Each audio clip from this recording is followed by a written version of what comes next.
We stream? Looks like we're streaming. So, hello, it is February 25th, 2024, and it's another time to talk about Naxx classic era, and just some of my favorite stories about the game. As I often like to do, we're just going to listen to some extra content. Um, I'm going to ping and get a couple more people that are going to be tuning into this stream, so I can just have it a little bit more lively. Once I get things going more is my goal, but as always, I like to just show some of the atmosphere of this first. So we're just going to watch about like 10-15 minutes of nothing and get the feel for what this environment is like, and then we'll get into the full SID of why this is one of the best raids ever. And yeah, just looking forward to this discussion and all of the shenanigans involved. So without further ado, just gonna let it play. We'll go much farther to like 25 right here. We'll go to right here. This is good. All right, so I'll be back. Gonna make some food, get some stamina inside me for this pumper raid to come. No. Oh, sorry. That's something you can do like next time. It's not. It's not a big deal. Okay, I have all my things up. Okay, anyone have any questions? So it's a chill night. We're still going pretty quick. Still like 53 minutes is kind of, maybe 52 is kind of what I'm at, expecting around there. We don't all have BMF, but we do have quite a bit. So we still want to pump.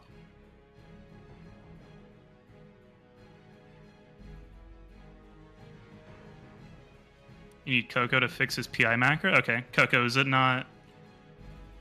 Do you have the right, priest for your PI? Yeah, it's Zarzi now. Yeah, but I need you to only whisper PI, not like a wall of text. Oh, okay. Yeah, I think I had another priest the other week that wanted that. Sorry.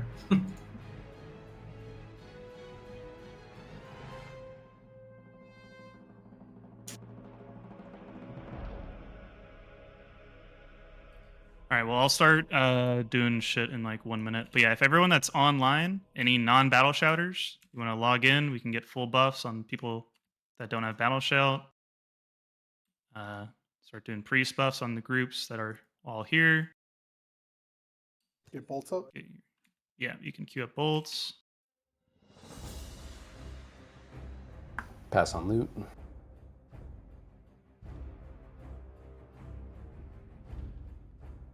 Still doing the same sapper timings.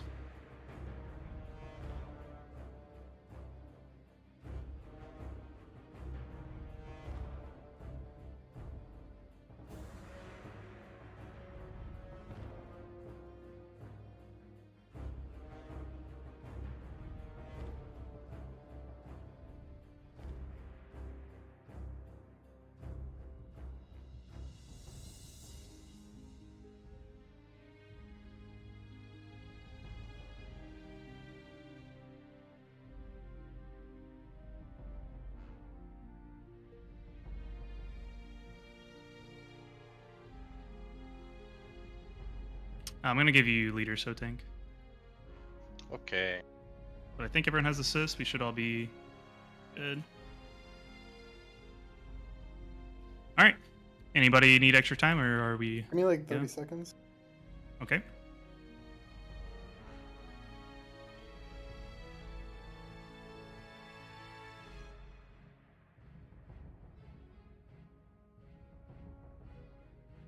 Oh, well, Grats Acorn on the Juju. Thanks, friend. I can get you. I just saw them. Did they go... Is that their second go round? I guess we'll see in a second.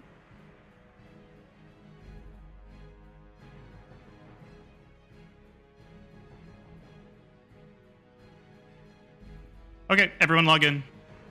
Everybody log in. Everybody log in. Start popping consumes. Get everything as soon as you can. Pass on loot when you log in.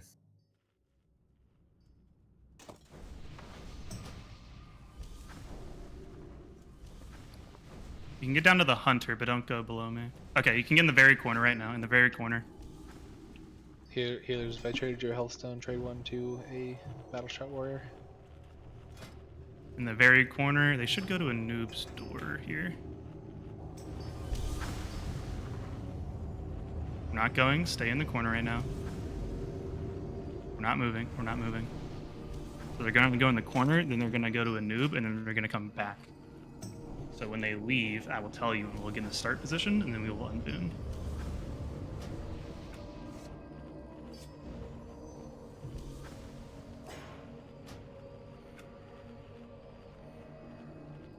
Alright, you can get in the ready position. And go ahead and unboon. Hug left, this is so tank AB taunt flip. Only priest and hunters are sappering. Don't fucking die in the first pull. Let Star go first. Malik, you're missing your flask. Yep, flask new guys.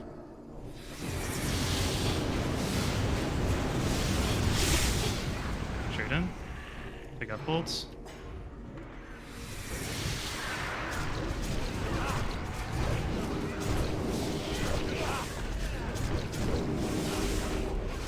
PPR. Fuck. Go walk in. Pop up this raid. Face the white ads away. Keep our main tank up. Keep our tank up. Melee, make sure you run through the boss. Don't charge the ads.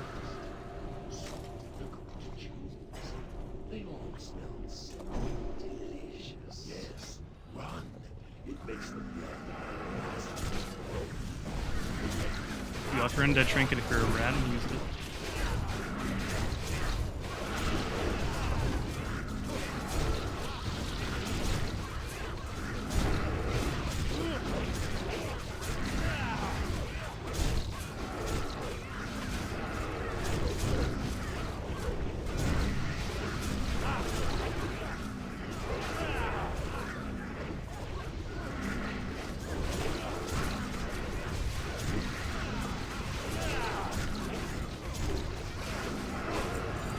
Everything together for Rella's late baby taunt, okay? This is Rella. Let Rella be first. I'll throw him a skull.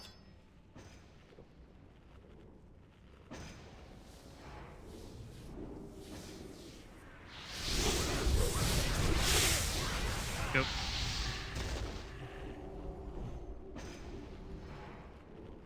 Face all these ads away. And drag together.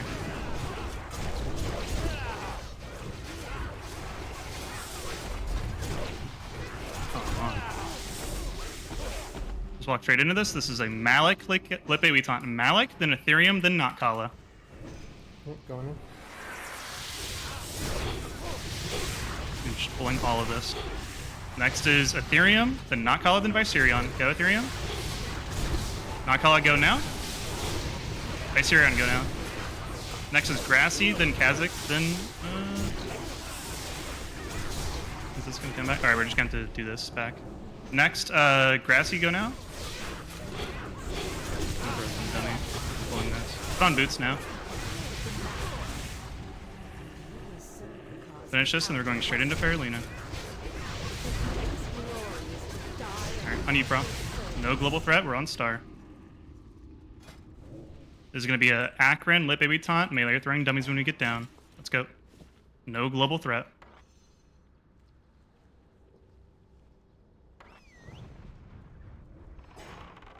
Run while you still can. Dummies, Lit Baby Taunt, Akron. There you go. Demo. Finish out X, it's in the raid. We need demo on turn. Alright. Watch your feet.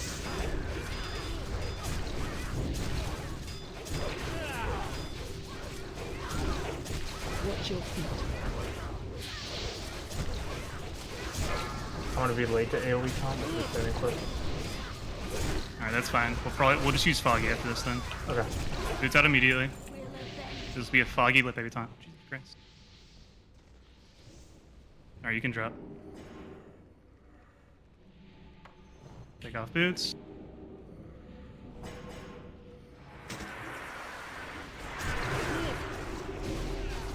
Coming in Foggy.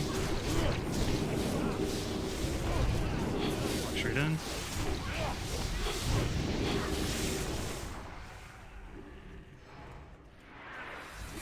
Face all this this away, bring it to the door. Sweet, disarm 1.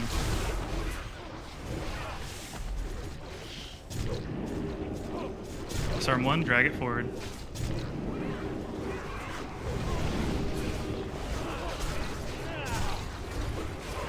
Stay low, stay low.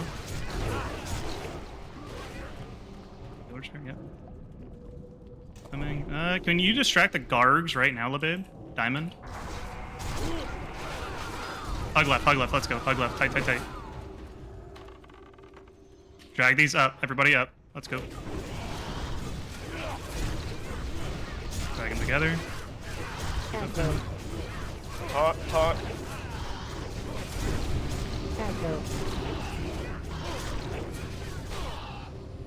We're gonna have to do Gargs after this. Or sorry, Ghouls. Grassy, we're going straight into this. This is disarm 2. Hug left, let's go. Don't charge, don't intercept. Drag them with us. Use dummies if needed. We got the shade, face away, face away. Big heals here, use the Hellstone if you need. Go drag it. Alright, go Warlocks. Oh, keep your spear up. Good heals. Drag this to make snuff.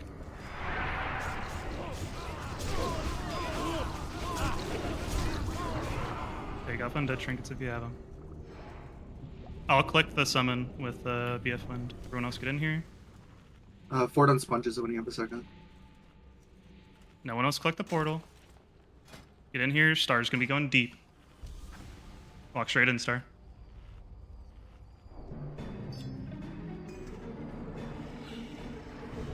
Keep him up.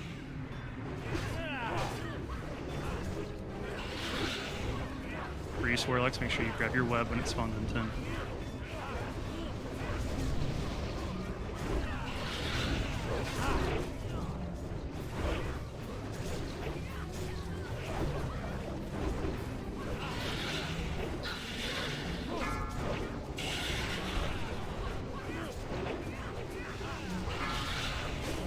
Left side, left wrap. Finish it. Go Plague Wing as soon as you can. This is disarm 3, okay? Disarm 3. Use dummies if you need, so tank's marking.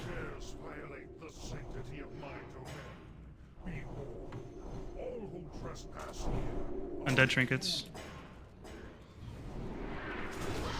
The ghouls can be time. Use dummies if you need. Gargoyle, right? I got it. Okay, I gotta grab this. I'm grabbing the pat. Walk in. Use dummies if you need. This is disarm 1. Disarm 1. Disarm 1. I don't know what's on here.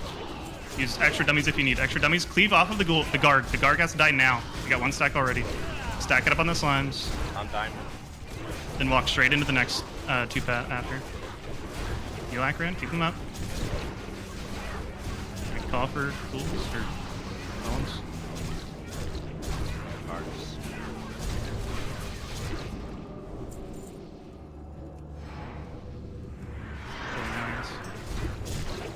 Skull and X go to the wagon. Square and Moon stay out on the outside. This is Rella and Akran grabbing Skull and X. Zerpy and Respira grabbing Square and Moon. Skull and X go to the very corner on the little wagon. Square and Moon stay on the outside. Fap now, fap now, fap now. Moon is unmarked, it's in the back. There you go. Stay back, range, stay back, stay back, stay back. You have 5 stacks and you're getting cleaved. Good.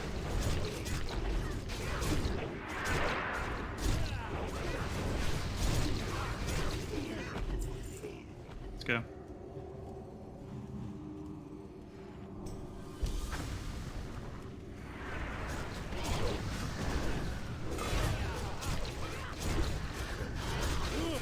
Leave it all down. I want both of these to die at the same time.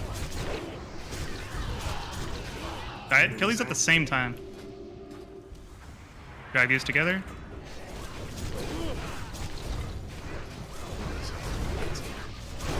Yep, resub after this. Kill X, kill X, kill X. Their mana looks okay. Get in here for like get a tick off real quick, and then we're gonna walk straight in. Cancel Blood Rage. You know, mana. All right, walk in, walk in. Get drinking, get drinking, get drinking. Do not parry haste. Do not parry haste. Do not parry haste. Do not parry haste. Good. and you can top off your group whenever. Collapse. You're not gonna sap her. You're not gonna dynamite. You're gonna sap her in the hallway. Just whirlwind, cleave these down. Decurse now. Decurse now. Tanks pick up these mobs.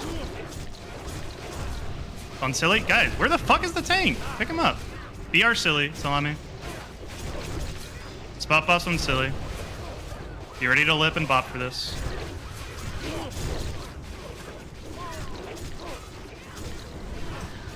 Let's go. Hug left.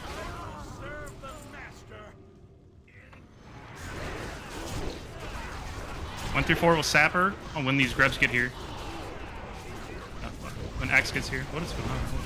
1 through 4 sap her now on Skull X. Go. Press W. Hold right.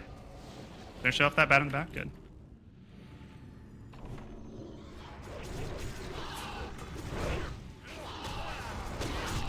Five through 8 will sap her on this. Go now. 5 through 8. Go. Sap her. Sap her. Sap her. Good. Keep going. Keep going. Hug right. We don't need everything here. Finish off these grubs and we're going straight in. In the back. Hold on. Beast. All right. Go in. They'll come up. They'll come up. Go. Go. Go. Finish the beast in the back. Some warrior. One parry is good. No pot. Yep, no pot. Next pot is speed pot. You can queue on your chickens and dragonlings. Healers, you can put on what you need for both of. For 5 healing in this, okay? Do not fuck up the healing items, healers. Don't fuck up the PI as well. Is Gauss the PI for it? X already did. Gauss, hold your PI. You have to PI for Shotang, okay?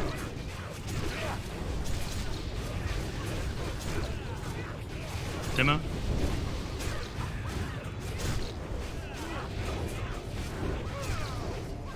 Nuke this. Do not speed pot immediately. Sunder. Sorry, we're fine. Alright, wait, no global threat. No global threat. Just keep going.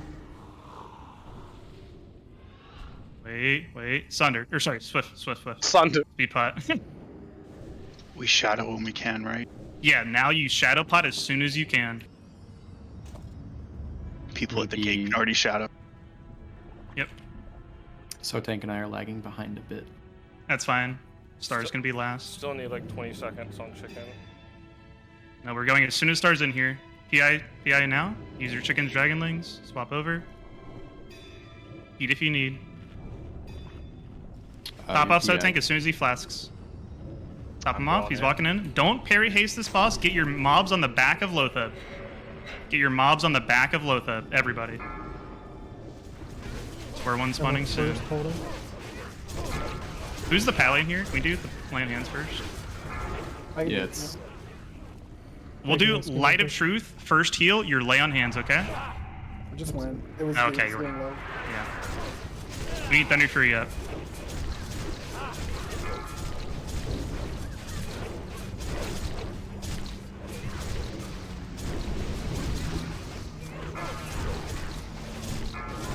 Versus, we need them. Yeah, thank you.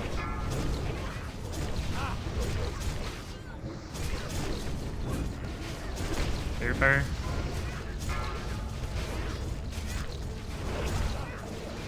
Shadow pot as soon as you can. It should be 30 seconds it tilts up. Again, you're gonna try and kill this with full rage at the end for 5 and 2 seconds.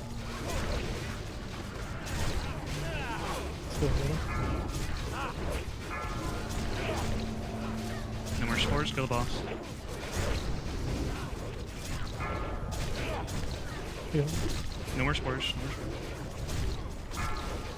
Kyle's up. I'm gonna send everything back. Shadow pot as soon as you can. Shadow pot. I'm gonna send now. Shadow pot. Did Light of Truth already go? I can go again. You can go ahead and go next. Finish this fight with full rage. Just don't execute on the last one. We're gonna have 3 spores. That's square. Sorry, that's square. Get your spore and immediately go to DK Wing.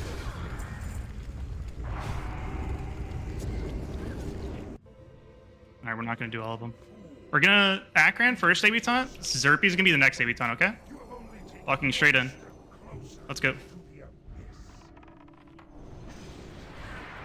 Holy water. Alright, I'm Really pulling watch a this. little bit. Nuking the shades. Like that, make that quiet. Cool. So that was a lot. I know. So I had to show the first little bit because it matters. I think that there's always just something that you get out of seeing the beginning. And man, could I show some beginning. What we're going to watch right now is Kazic's point of view. And why I think that this is important to watch is because this is the highest DPS that has ever happened in Naxx. So Kazic did 2.35k basically. No one's been over 2.3. And back in original phase 6, people only ever got, almost to 2.3. So it's kind of crazy how high he damaged in his Naxx raid. And again, he's someone that has done a lot of Naxx. We're looking at over 100 raids. And I can just go through so many clips now of disasters over and over and over in these different raids. We're going to see countless times where things go wrong. And you just have to keep on raiding, right? Sometimes things go wrong. This one was pretty bad.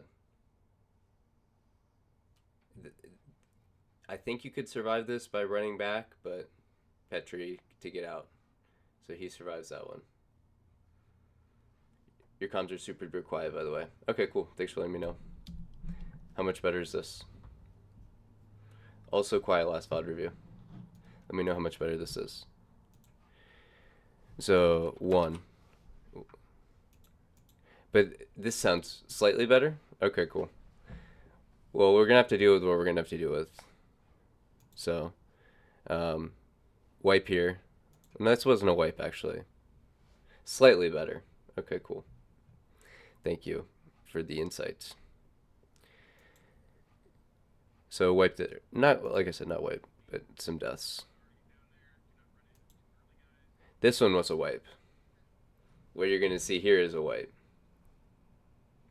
So this is a classic scenario of pulling the side. It happens over and over and over in Naxx. So everyone got poisoned, and then slimes came in the back on top of that. Not a good time.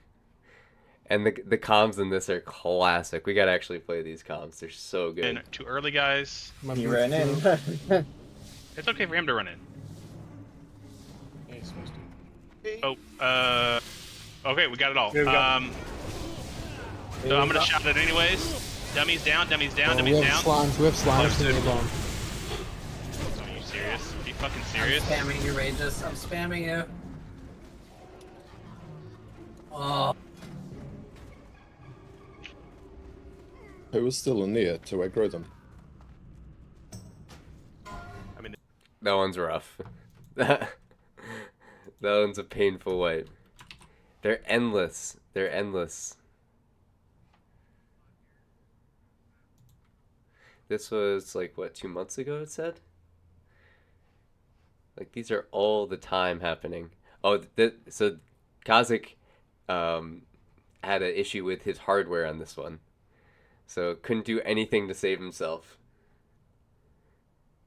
What exactly are we VOD reviewing tonight? We are reviewing The Struggle, Shanakaran. Have you ever heard of the man in the arena? Are you aware of the man in the arena? Do I need to enlighten you? Do you know? I mean, I am not. It is not the critic who counts. Not the man who points out how the strong man struggles, or where the doer of deeds could have done them better. The credit belongs to the man who is actually in the arena, whose face is marred by dust and sweat and blood, who strives valiantly, who errs, who comes short again and again, because there is no effort without error and shortcoming. But who does actually strive to do the deeds, who knows the great devotions, who spends himself in a worthy cause, who at the best, in the end, knows the triumph of high achievement, and who, at the worst, if he fails, at least failed while daring greatly.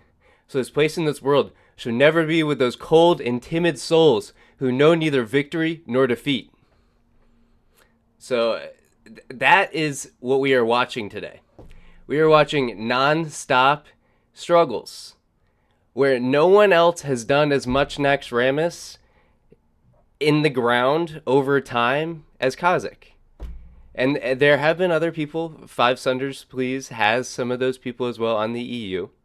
But we don't have as much of those insights into that struggle. So that is what we are watching right now.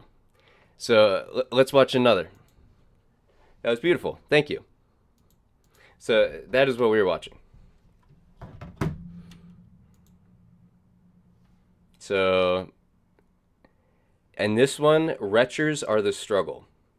In the VOD that we are going to watch today, they have a whole ton of Belchers. And if you look here, there's like 6 Retchers in here. It didn't take 6 Retchers to cause the end of this one. So they don't have buffs out. They're doing a practice. This was like, let's see when the timing on this. My favorite person to watch the ground is Morty. Yeah, I mean, there's a lot. But so, again, the Retcher combined with the Belcher, insta ownage. So, hey, thank you for the follow. I appreciate that. So, that was a year ago. Back when Got Nugs was in there, you saw some old cast characters in that clip. But there are endless clips that we're going to be watching here. Yeah, heal Kazic. Another big night, drop big night. Mage just stop, guys. Mage just stop. I'm dead. Ryan. I'm gonna come in on this next mark for you on Mogreen, Ryan. Yeah, heal Kazic. Another big night, drop big night. Mage just stop, guys. Mage just stop. I'm dead. Ryan. I'm dead. So I love that one. Oh my god. What the fuck is that? What just happened? He spawned? How the hell that even?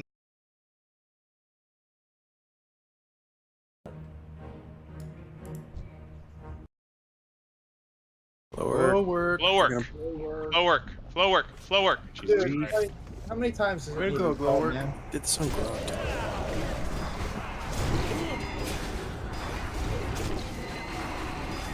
Kill the Necronite Guardian, please.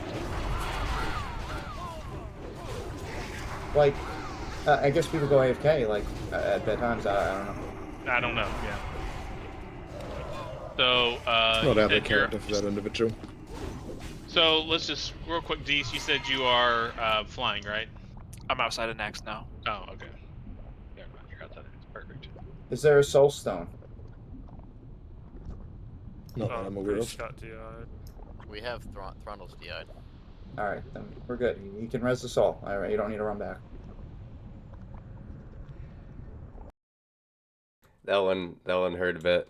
It just sucks. This is the classic hallway of death. If you know this hallway, you know this hallway. We talk about it a lot for a reason. All right, next. This hallway.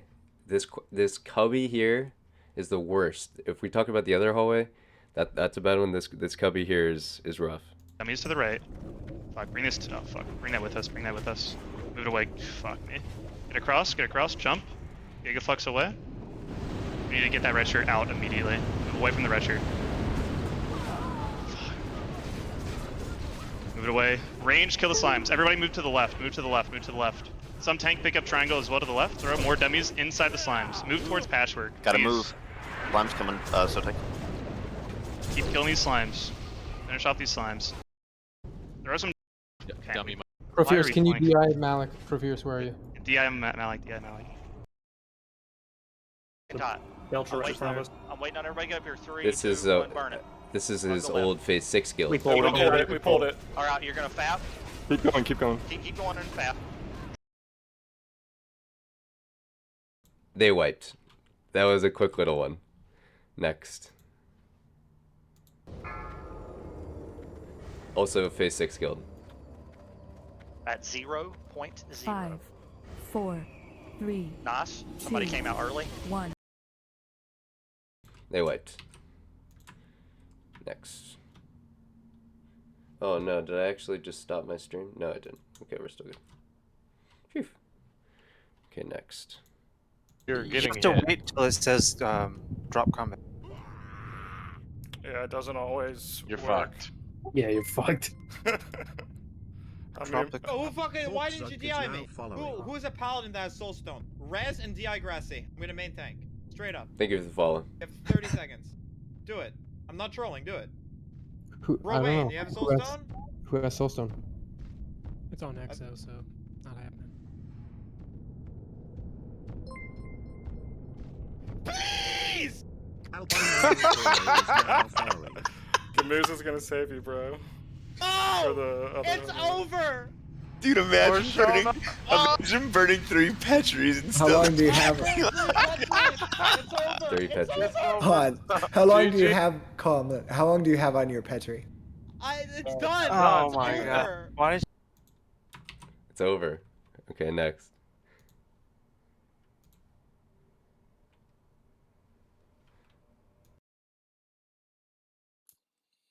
Yeah, let's run back. Gallivant, heal me. It's never worth running back. Over time, Kazic has learned it's never worth running back. You just have to accept your fate. Look, he's going to get sent back. He just about gets there. Just gets out. Wait for the Disaster. splash. Wait for... There it is. Are you fucking kidding me? Yeah. Worst case.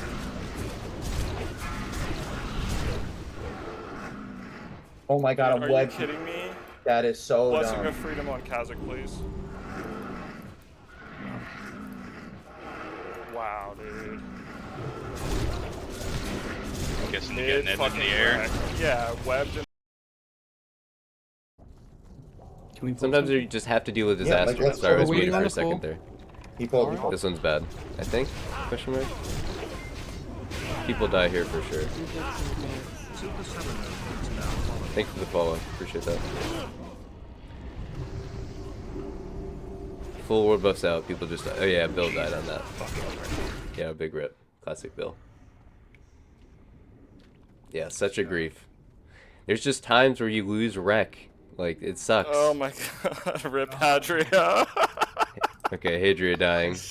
That's a classic. Just had to show that, right? So what is with this one? Red Woosty. Oh, you Kazic, Jesus. Yeah, they didn't okay. Wall. That one wasn't worth it. I was trying to curate the Face up the clips. wall. Can't curate perfectly. Everyone together. Everyone together. Not yet. Not yet. Everyone together. Everyone together.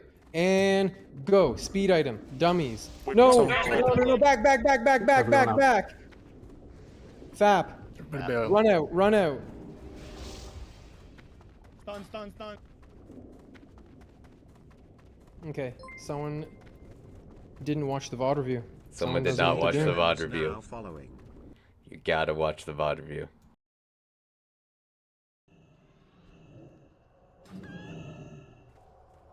Alright, it's gonna go. Trez. Nice, Rez. Trez just owned us. Someone. Who's in between? Hey, it's alright. Just get. Oh god, I am wrapped. It's not good. I think the main tank got wrapped there. That's really bad. Someone get me off the wall. It's on Juicy. Face it the other way. If you get aggro, go the other way. Heal Juicy. Heal Juicy. You got shield? Anyone gonna get me off the wall? Okay. Puppy Champ's probably gonna get it here. I'm still on the wall. I think that did Kazic like dodge a hit there or something? I am wrapped. No, he was just really smart. It's not good. See, so this is an example to me of how Kazic lives. Like, it may look ratty sometimes, but when you are always top DPS, it's tough. I'm just going to continue to, from now on, this VOD review is all dedicated to how good Kazic is, because I want to just keep hammering home the point that what you're watching is the best highest DPS ever to exist.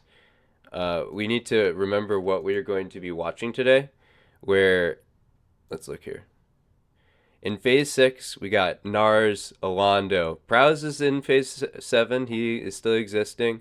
Lots of the other guys. Hitting over 2K was a really big deal. Dude, I'm the best. How much did Kazic say? This video is dedicated to why Kazic is the best to ever live. Okay? That's how it is for Ashona. Sorry if you're gonna hate on that. That's what this is gonna be. I appreciate you guys tuning in. Just know what you're tuning into. This is so cringe. Yep. Simp it up. We're looking at numbers here, okay? If you guys like numbers, best Groundhugger. Okay? Yeah, maybe. But we are going to watch the most blessed run that ever existed, okay? In some of these Phase 6 stuff, I can't find some of these raids. If you can't tell, I've watched a lot of Naxx. Naxx is something that I've seen before. While we're mindlessly clearing. Slurp, slurp, slurp, you're so good. Yes, Kazic is so good. Yes. That's what this is going to be about. If you don't like that, sorry. No wonder you may think that way because you're not as good. You're not as good. Shut up, loser. Yeah. Okay, sorry. I'm getting too bad. I'll calm down. But I'm just looking at numbers. I'm literally better than Kazic. That's not what the numbers say. Appreciate the follow. Look what I have here. I have a 2.3 that's never existed before in the game. He's been BIS for 8 years. Okay. Well, yeah. That's the kind of cool thing. That's what we're going to continue to watch. Let's just continue, Grassy. You don't have highlights like this, okay? You wish you had lore. You don't have nothing, all right? Let's continue.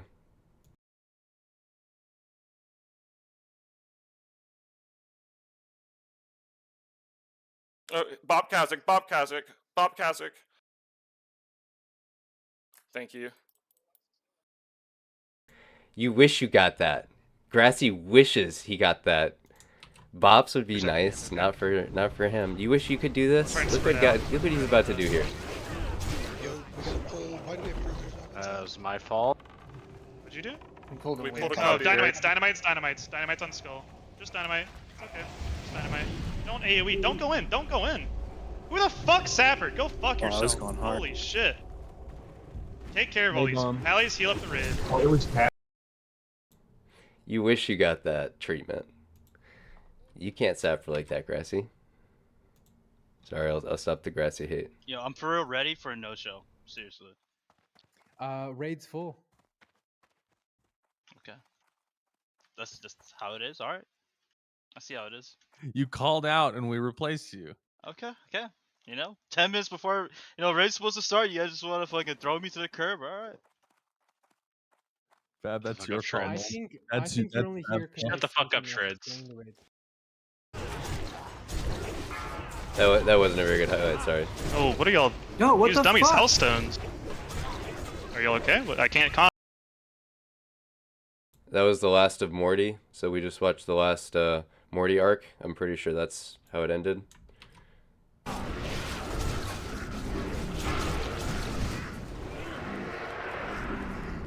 Freedom Kazic.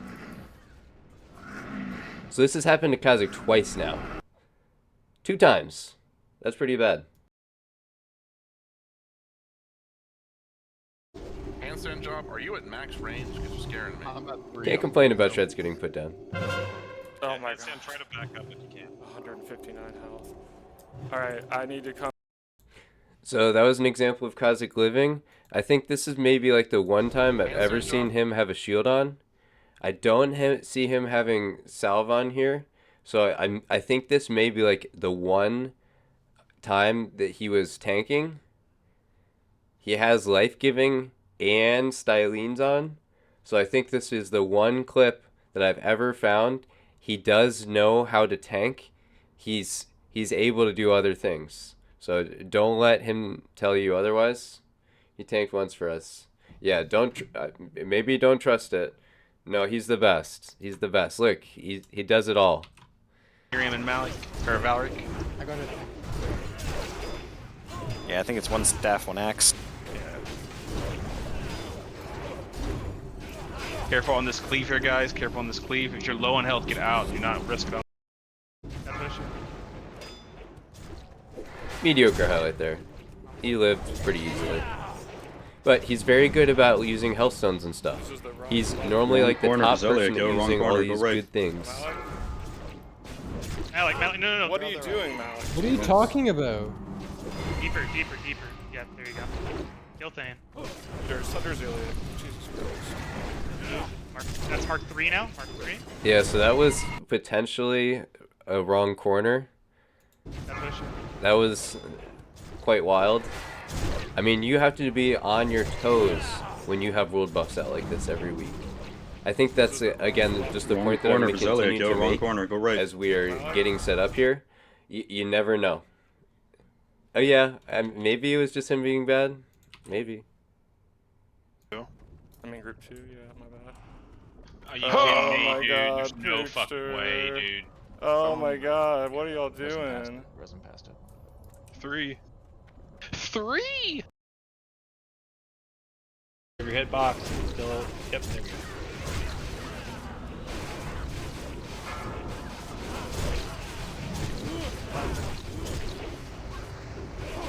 That's QT. Oh, dummies. Sapper. Oh, Jesus. I did it back there, Death. That's a wipe. That's a wipe. You don't come back from that. We are witnessing many wipes, if you can't tell. There are many times that things don't go according to plan, and the fact that there's been so many of those, and what we're going to be witnessing is the best. That's what I just have to keep making is the main point.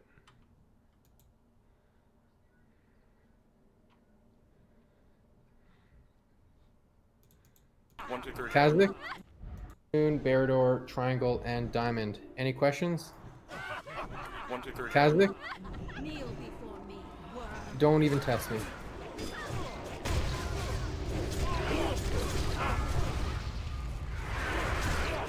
Watch your feet. I'm in a fucking dress, you fucking dumbass, dude. I just logging out. He's on Tank Daddy. I like that one. I think that's a good one. Being threatening. Yeah, it's great. One skull. Just dynamite. It's okay. Just dynamite. Don't AoE. Don't go in. Who the fuck Sapper? Go fuck yourself. Okay, that was we've seen that one twice. That one. Run in too early, guys. I think we already saw this one. Yeah. This is a good beam. Oh, great shot, Leon. Are you fucking kidding me? Who was it? Leoniden. What the fuck, man? The new hands is Leo now. Back in phase 6 or phase 5 probably. Are you serious? No, phase 6 because he has Gressel. Pretty late phase 6. part is fucking Kazic's about to lose his shit. Dude, I mean, we're doing Cocoon, right? We're going to 8 BWL or what? wow. Imagine fucking ass pulling.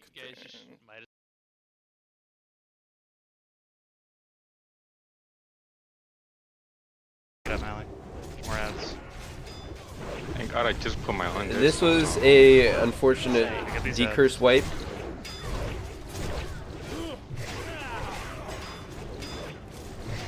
Focus the boss. We've done the ads.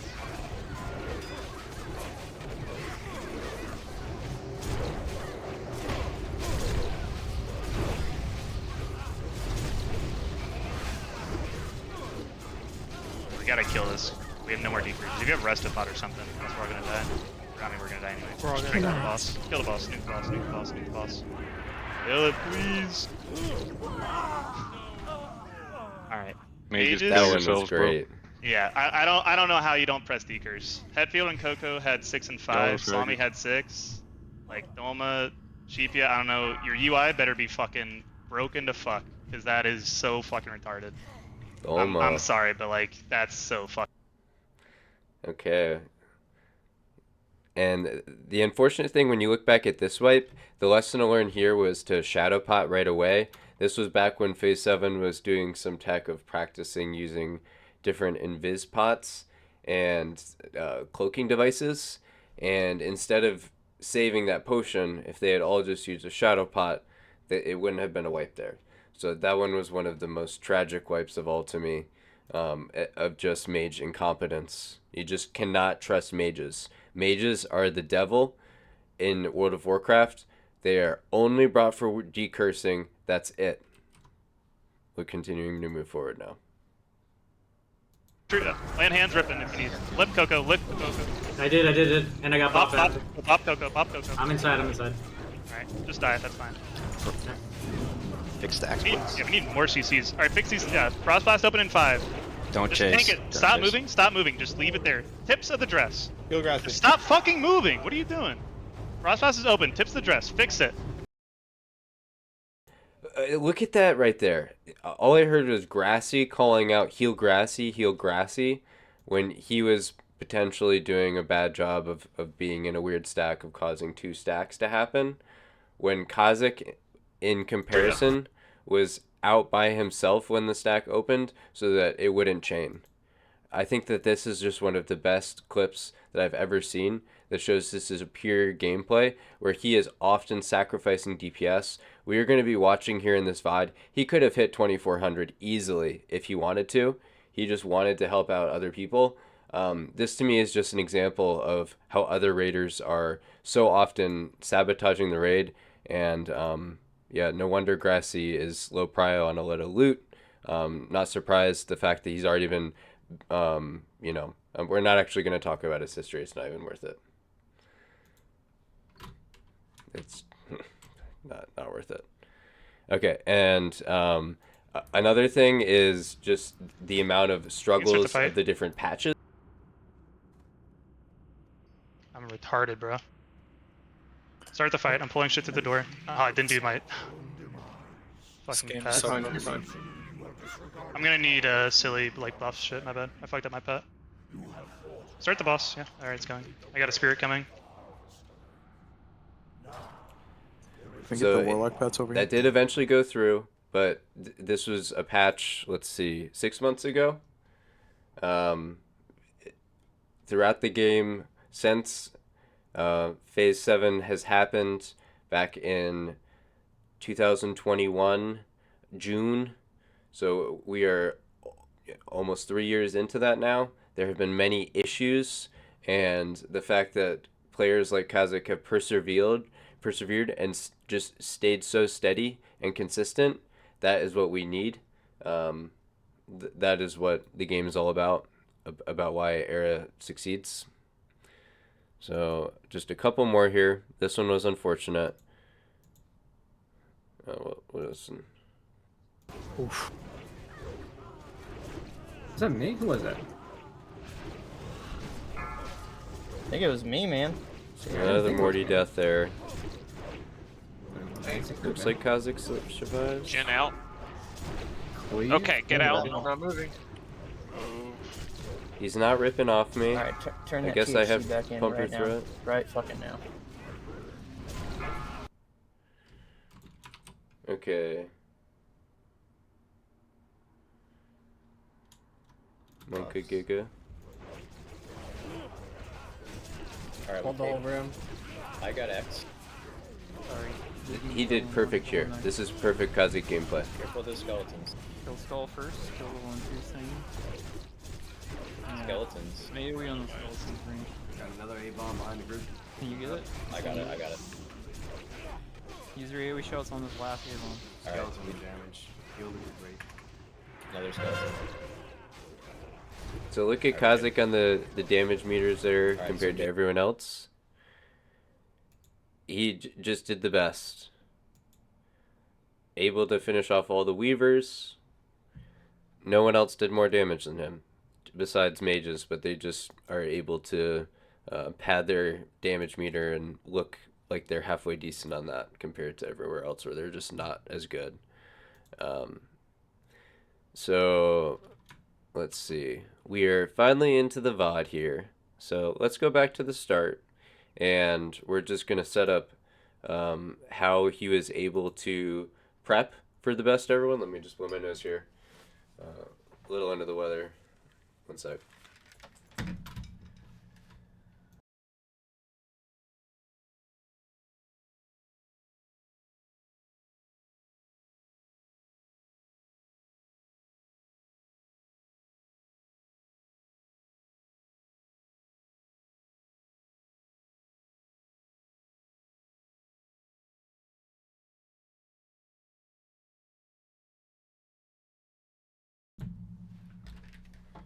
Appreciate you guys tuning into this. Hopefully we can all learn how we can be a little bit closer to being as good as Kazic from this. Again, I haven't heard many times where the previous best Phase 6 one was discussed in too much depth.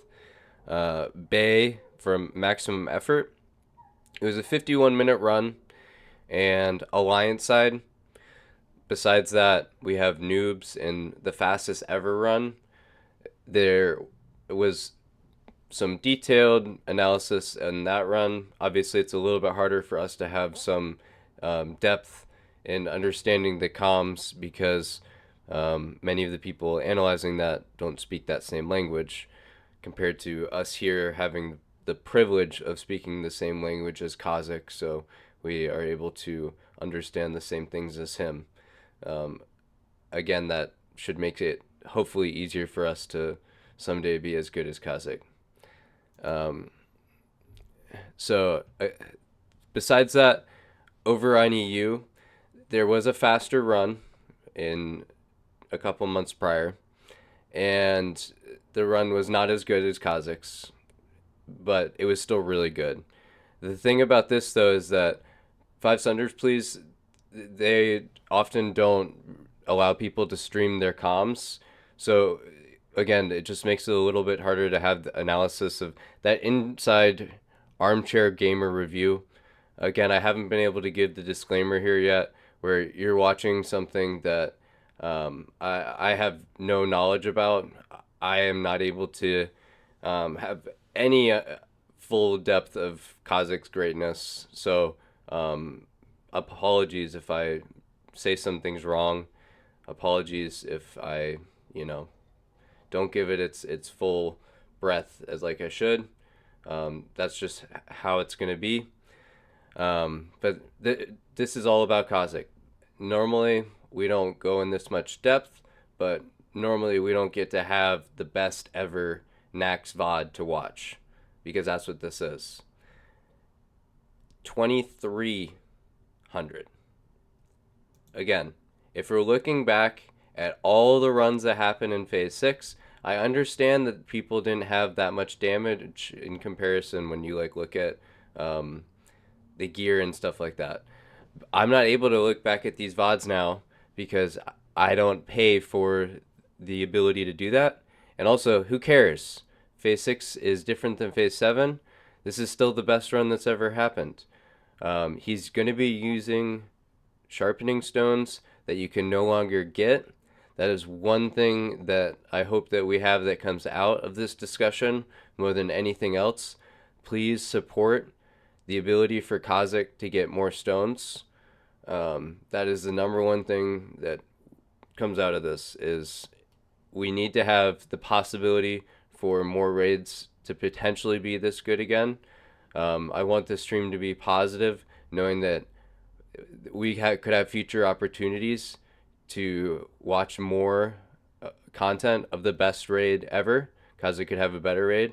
I don't think anyone will be able to do better based on history. Again, we're going to be looking at a player that has over 100 Naxx Rammus clears in Phase 7, as well as 25 in Phase 6, but didn't Blizzard announce Scourge event for Era when they put out SOD timeline?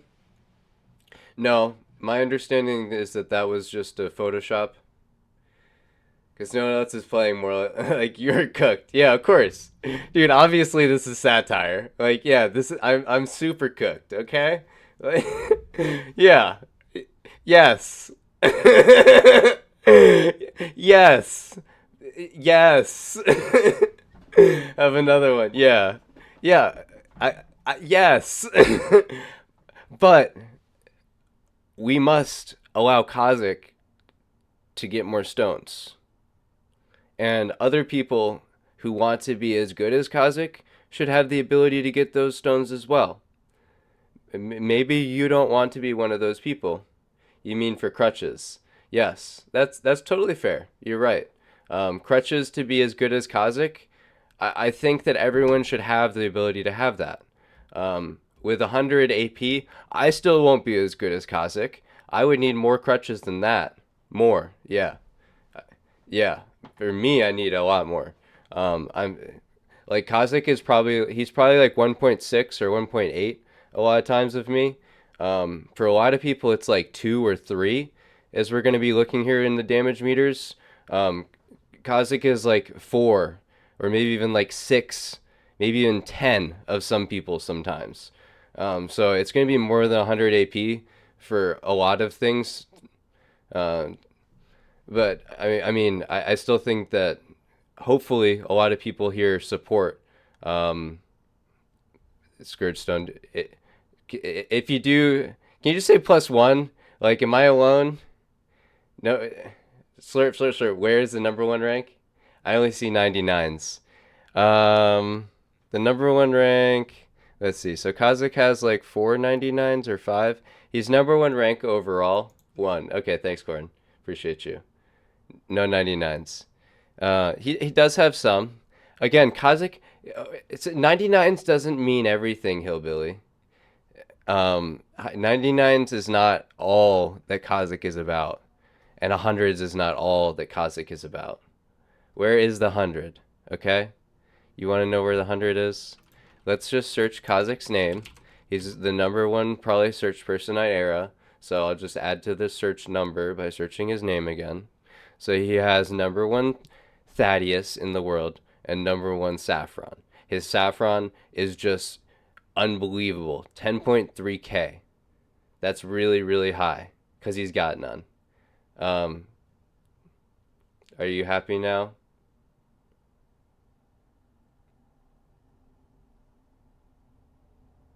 Crutches.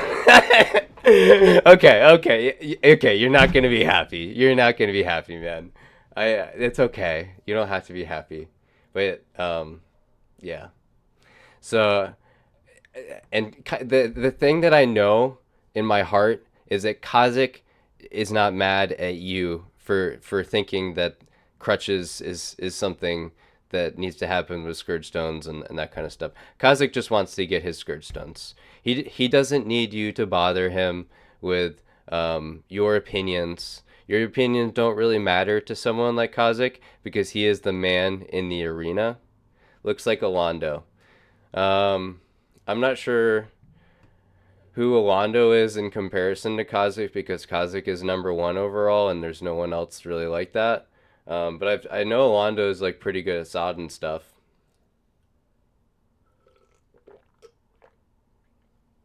Yeah, that thank you, Grassy. We can agree there. He doesn't play Era. Thank you for finding something we can agree on. That's good. So, we're going to get into this VOD. I just wanted to give a little bit of lore. And again, this is just full Sid, so this is going to have some depth to it. Hey, Miko, you're dumb. Hey, we can agree to that. Yeah. There's many things we can agree on. Yeah. Have I ever said that I'm smart? Maybe. Yeah, there's many things you could clip, Grassy. There's many things you could clip. This is... If there's one VOD to do it, this... Yeah. Okay. So... Why this is so high damage, first of all, is the prep.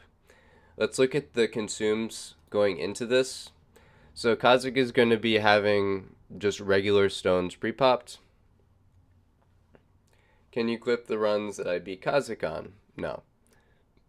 Because they're insignificant to the best run ever, which is what we're now going to focus on. With the fact that he could definitely have a higher week of damage coming up in Crit Week in June or July, when there is a extra damage buff, which is probably better than the Omen buff that you see here that has 53 minutes on it. You're going to see some other consumes that are pre-popped, like the armor buff, the fortitude buff. He also has a fire protection buff pre-popped. So these are some things that don't really matter as much, and they may fall off. But this Omen buff is really the special thing that is just that little bit of extra damage, and that is why it was just the potential for a special week. As we listen to the comms in the run to start, I know that's been a while. We've had a fair amount of prep leading up to this, but I do just want to go back to the original comms because, again, that is kind of the luxury that we have.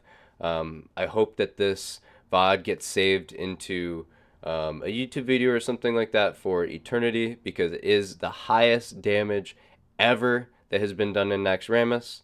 And again, we're just going to get into why that is. First of all, you see here, before the run even starts, who does Kazic have targeted? His support character. He is having a warlock that is supplying and providing some additional benefits to the raid. First of all, Curse of Wreck is something that you do have to acknowledge. Look at the name of the warlock. It's called Curse. That is what a good warlock is, and we do have to thank the support characters. Very good fairy fire throughout this raid, and you are going to see additional support that allows Kazic to be this beast that he is. So I do have to acknowledge right off the bat how there's Hellstones being traded out, that kind of stuff. And you're just going to see here where, first off, patrol goes away. In future raids, there could be much higher DPS output. And overall damage, okay, Kazic lost by 1 damage. You're going to see him be a team player throughout this raid. He is allowing other warriors to get damage on trash so that they don't have to look as bad. If you look at the end of the raid, there is always analysis of overall metrics, and Kazic is always on top. It's no question. So he's just allowing other people to get damage sometimes, and you're going to see crazy damage on trash. So I have no question that Kazic will eventually be number 1 damage overall. He only lost by 1 damage. 1 damage is nothing. When you look at just 2,300 overall in bosses, that was the main focus, clearly. So just allowing other warriors in the raid to get damage, and the mages in particular. I know that the mages feel really inferior. So when they look at their overall damage, they have to look at trash damage in particular, because that's really where they pad. So Kazic, being the team player like he is, he's really focused on bosses. So in some ways, I'm kind of not really focused on trash. You're going to see nonstop trinket changing and just really good cycling where, again, Kazic is definitely focused on trash, no doubt. I don't want to downplay his efforts, because they are, without a doubt, many. But, just have to understand what you're seeing here is the main show, where right up going into the boss, he is sundering. Look at this. He could have had so much higher damage roll. Right off the bat, this could have been a 2,400 damage run if he didn't have to have these assignments like he does. He is being tethered by his raid leader, and I understand. It's good to make every warrior be a team player. So again, when you see a warrior have to sunder like that, Kazic always does. He never misses an assignment like that. But again, right off the bat, you're going to see very good trinket and Deathwitch uptime. That's really all that matters. The reason that a warrior is always number 1 is they have really good uptime, they don't die, and they get lucky. And throughout this run, you are going to see RNGesus absolute bless Kazic. You're going to see generally high crit percentage on each boss. It could be higher, of course, but in general, he's landing on bosses, that kind of stuff. So, it's as expected. When you do so many runs like this, eventually you're going to have a good run, right? And I do really want to shout out Phase 7 for their overall improvements to allow a player like Kazic to flourish in this environment. It's taken time for there to be the warriors and the healers, everything to support a player like Kazic. You know, like we showed, 100 kills, but eventually you have the environment to make it possible. So, you like the slurp? I know you love it, Grassy. I know you love it. So, pretty good lip shouts. That one looked a little scary. Sometimes you see cleave, sometimes you see lip shouts. More and more in 5 Sunders, please. You're seeing where they're just cleaving. Does make me a little scared. I would like to see like a weak aura, but a player like Kazic is just not concerned about dying. Where he's just, again, he could go harder if he wanted to, try and get more damage on trash if he wanted to be number 1 on trash.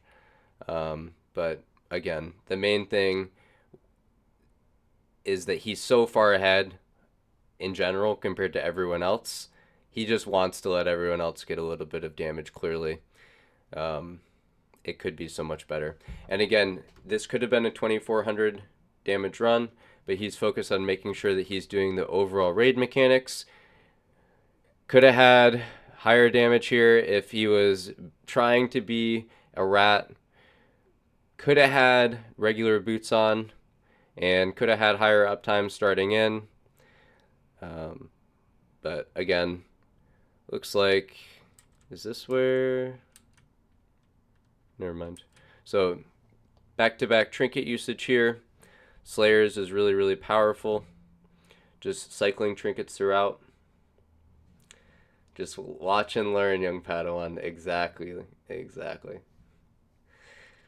So we can all learn from experiences like this. Again, the number one thing that I take away is just the overall repetition of continuing to do Naxx. You're seeing that could have had so much higher damage in a slower raid environment, where the only time that you were able to use Death Wish here was at the start on the first boss, and it was already still on cooldown by the time that Fairlina died. So could have been a 2400 damage run easily. So this was a little bit spooky. Looks like really good dynamite right there. Just ideal timing. I think we can all take something away of just not being that first hit. Just Kazic is always like that second hit that's hitting the mobs. You're just seeing very low damage output where he's just not stressing the healers a lot of the times.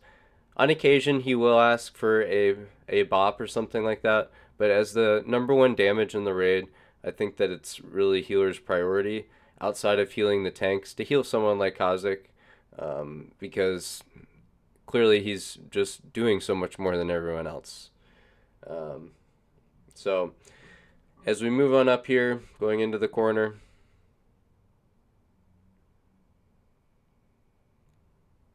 really good cleave here, and just pretty low damage output. I do feel like that Judgment of Light is something that's missing here. Kazic could be getting healed from that. That would be helpful.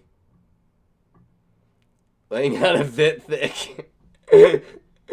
Yeah, I hope that it is obnoxious, alright? I don't get to do this too much, but that's because you don't get to have a raid like this too often. We aren't blessed with Kazic's full greatness, because a lot of times unfortunate things happen that are not within Kazic's control, and that's just really, really sad. And we just want to celebrate a raid like this because it was the number 1. So I hope that you can understand why I'm laying it on a little bit thick. And thanks for tuning in. I appreciate you. So as we move forward here, Sotank had good threat. Again, Kazic probably could have had higher damage, but he's pretty scarred on this boss. There's been a lot of times where if the first wing goes wrong, it's just devastating, right? I mean, if you die, the run's over. But again, this wasn't meant to be the best ever run. If we go back and listen to the start, raid leader for Ashona was saying how the prep was for a 53 minute run. Spoiler alert, this ended up being Phase 7's best ever Naxx raid at like 49 minutes 11 seconds or something like that, right? So very, very solid pacing, ahead of pace. Holding him back, yeah, exactly. If Kazic had understood that this was the run, he definitely would have been paying attention a little bit more on individual gameplay, where he was so clearly focused on this being the best overall raid experience for the rest of his raiders instead of an overall performance. I don't know. It's a little bit unfortunate knowing what it could have been. I know that it could have been a lot better, but at the same time, it's all about next time, right? That's the great thing about Era. That's what I love about so many Era players is, again, like Hillbilly highlighted, I really appreciated that point of view that Hillbilly provided earlier. That was really valuable insights just into how Era players continue to do the same raid over and over and over. That is something that a lot of people continuously point out. Yeah. So 5 stacks here, not super ideal. Now going into the 4 A-bomb pack. This is a very dangerous pull. You're going to see very just controlled gameplay here, focusing on the first target that comes in. Very unfortunate days there. It looks like the aspect of the pack was on. So once again, this was probably potentially a 1 damage difference here, being held back by the raid leader. Looks like Kazic still had good uptime. Maybe could have gotten clipped by the cleave, which would have been deadly. But again, Kazic with superior movement. Looks like a daze didn't end up affecting him. Yeah, late pull as well. Good point. There's definitely opportunities for improvement from everyone. I'm sure that Kazic understands that he could have improvements, and hopefully the rest of the raid understands that as well. So as we go down here, they are going to be getting stacks and going into Noth. As we watch during some of those clips, we've seen some deaths on Noth before. We've seen full wipes on Noth before. In this raid, we're going to see 1 death on a priest. So again, this raid could be a lot better. Unfortunate to have some deaths by other players in the raid besides Kazic. It's very rare that Kazic is someone that dies. Normally, if it does, it's because someone else is not able to keep threat or something like that. Very rarely is it Kazic's own fault. But yeah, for once, mages look like they remembered to decurse. You've seen multiple DMF raids. I was only able to find a couple of the clips.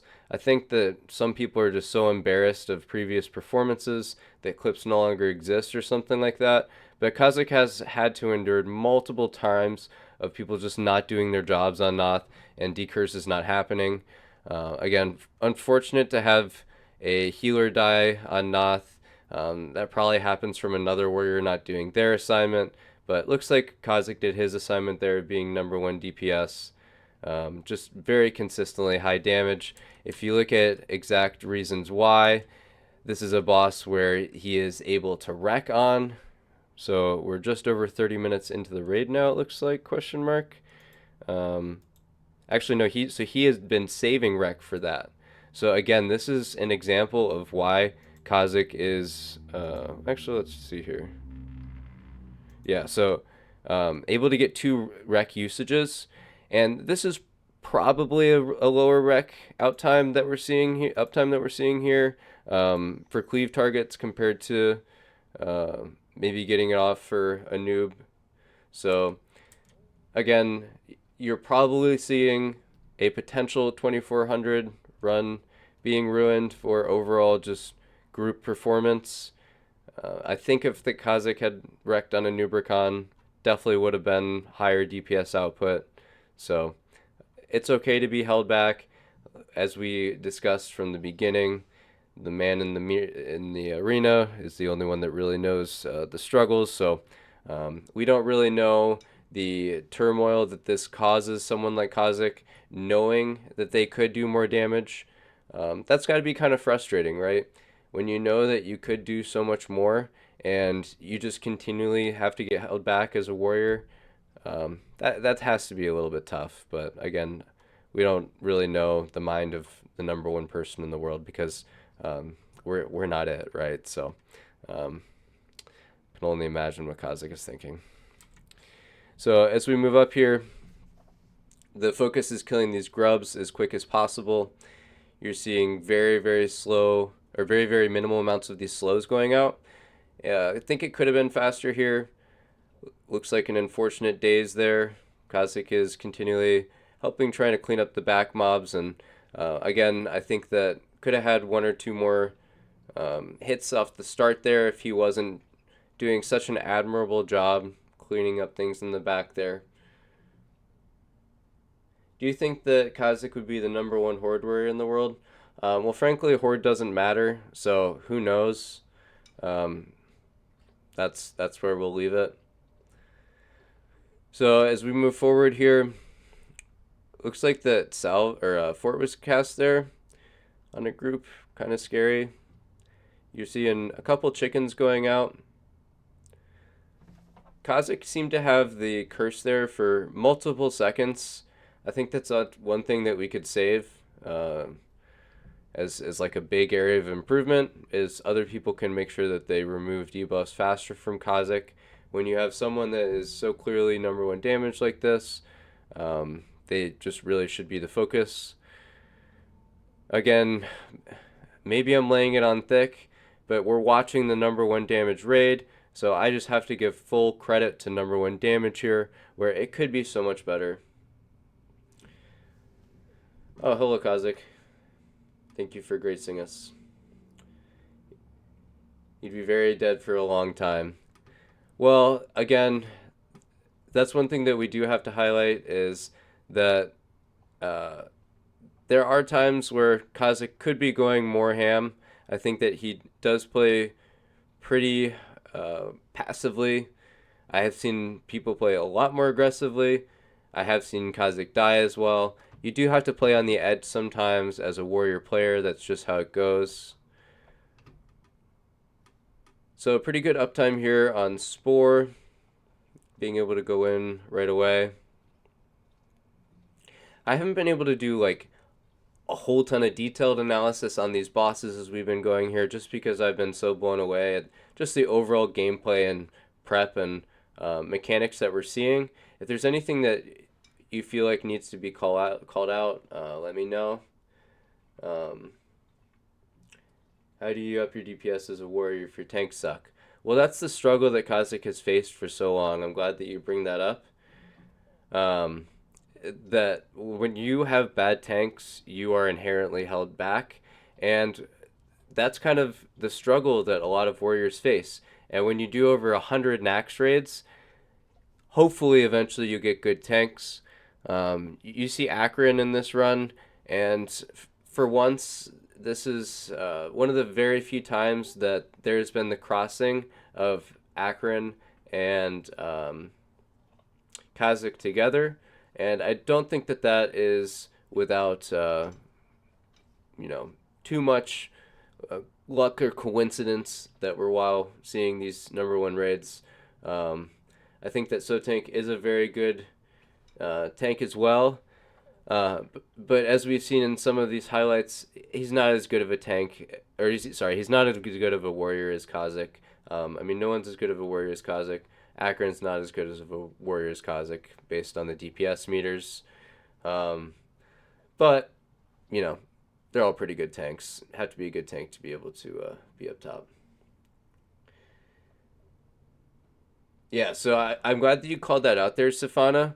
So this is an example of the min-max and sacrifice that number one warrior player is making here.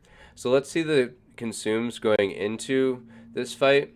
So going into Heigen, he still is having on his Titan's Flask. there's a maximum of 5 Petries that you're able to use, but as far as other flasks go, the NA is using a lot less of the distilled wisdom compared to EU. EU is chugging like, I don't know, some crazy numbers in some of these raids. They prep on bringing like 100 flasks to a raid, and that's crazy. But outside of those 100 flasks, I think that there is a lot more ability for players to be min-maxing their switches between Titans and Spell Power flasks if people plan on using Spell Power consumables. So you see here, let's see at the start of the run how many Holy Waters Kazic is having. Looks like he has 36. So up to this point, he hasn't been using too many Holy Waters. Used a couple. But you know that he's going to be using them here. That's why he is bringing them out. Really only able to get one on that boss properly, but that small min max, that is the difference here. So canceled a lot of stuff halfway through Lotheb when I started to push up buff cap. Yeah, so kind of scary here. It's all about protecting some of these more important ones. You're going to see squawks going out. Fortunately, Kazic has other people in his group that use Battle Squawk. That prep has been done beforehand to make sure that Kazic is properly given the best chance possible with RNGesus to get a 5 Squawk Dream. It doesn't happen in this raid. Again, that shows how much higher output there could be. There is so much more potential for a RNG raid in the future.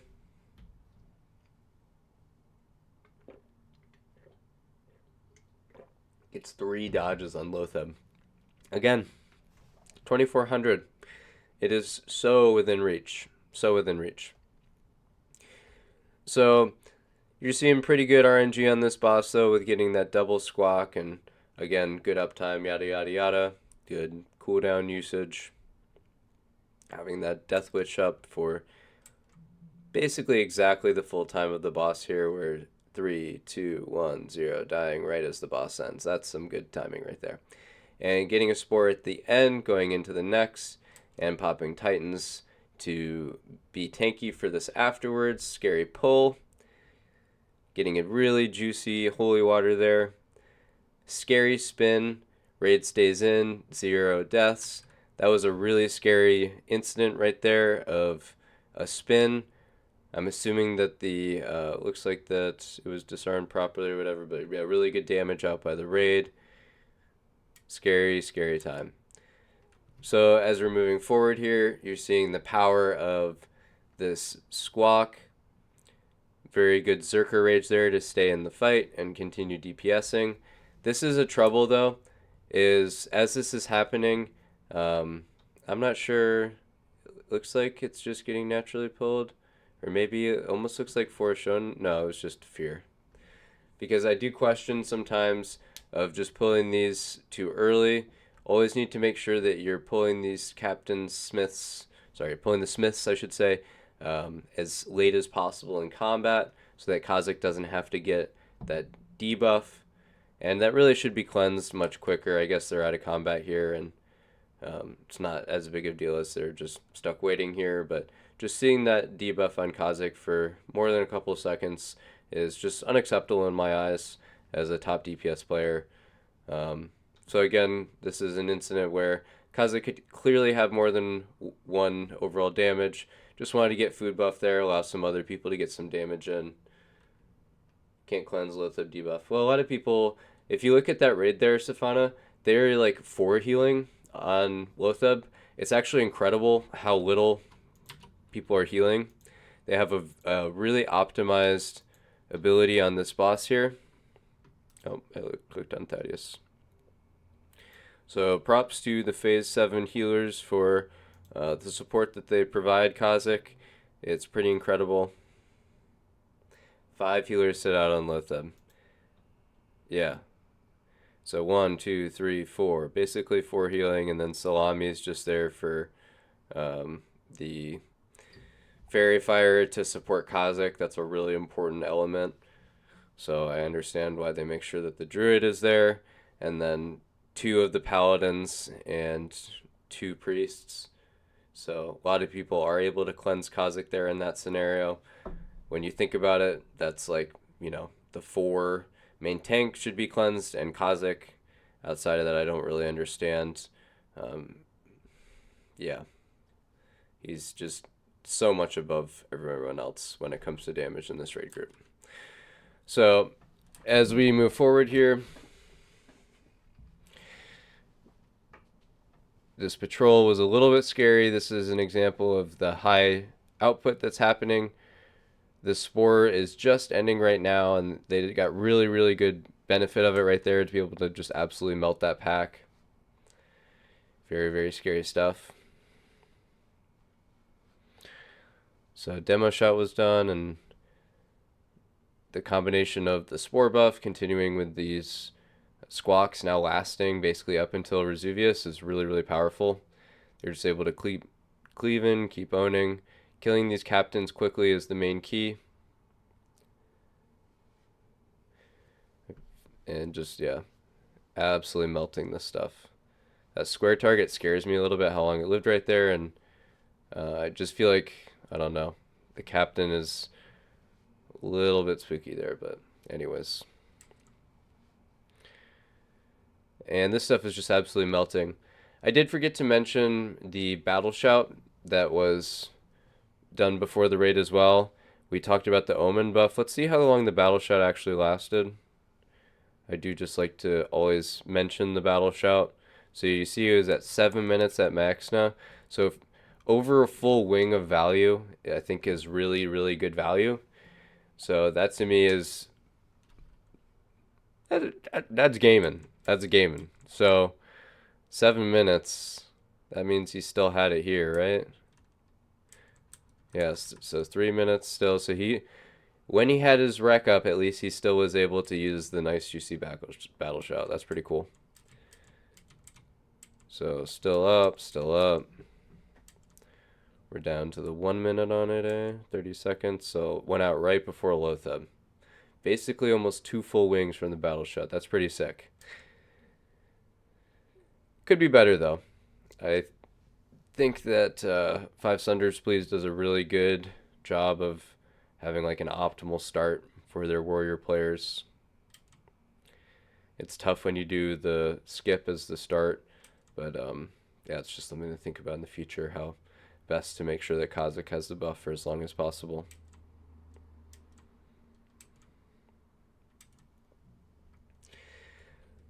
So we talked about Lotheb already, we talked about this trash already. We're just going to get set up for Resuvius now as we get into the stable pull.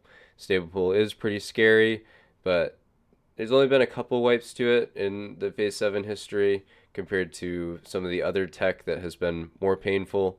So I think that it's, in the grand scheme of things, definitely one of the cooler pieces of tech when it comes to the overall time save and just kind of like the cool blasting power of it. Again, it's just kind of one of those things that allows mages to feel like they provide some value to the raid group. I think that it's important to have that element that other people can feel like they're a team player. Kazic just has so much time that he is doing more than everyone else. It just, I get it, you know. Again, slight time save, makes sense. Mages need their time to sign. So I like how he is using oils going into this. I think that more people could still be using oils. Kazic here has really good timing of his lip where the mobs are all dead. Before he goes around the corner, he is having that lip up and they all die. Still has a good comfy window. So again, thank you mages. What is Fire Shield? So that's a great question. I believe that is the oil of immolation. No, that imp? Question mark? No, that's oils, right? Yeah, oil of immolation. You tripped me up because there's the 2-minute buff that is like the fire shield from imps. But yeah, oil of immolation. So that's the 15-second buff.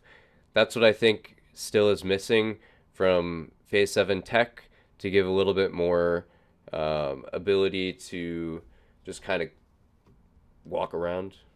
Thank you for the follow. I appreciate that. Just like walk and cleave. Walk and cleave is just oil for an extra 1k damage every 2 seconds or whatever it is. I guess it'd be 5 seconds. Appreciate the follow. Thank you. Thank you, Pale. So, absolute banger Vesuvius. Again, you see a moment where Kazic could have had a 2400 raid if he had a little bit better faith in his raiders. There's been some deaths on Vesuvius in the past when you have over 100 KT kills. You definitely have PTSD on Vesuvius. It's just the way it is. You see him pretty low on damage here, but if you listen to the VOD of this later, the comms of like the verbal DBM or whatever says like aggro.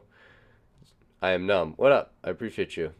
Thank you, man. So he steps away here, which makes total sense to me. I think that there could just be a little bit better taunting. So again, you could see much higher overall damage from Kazic in the future.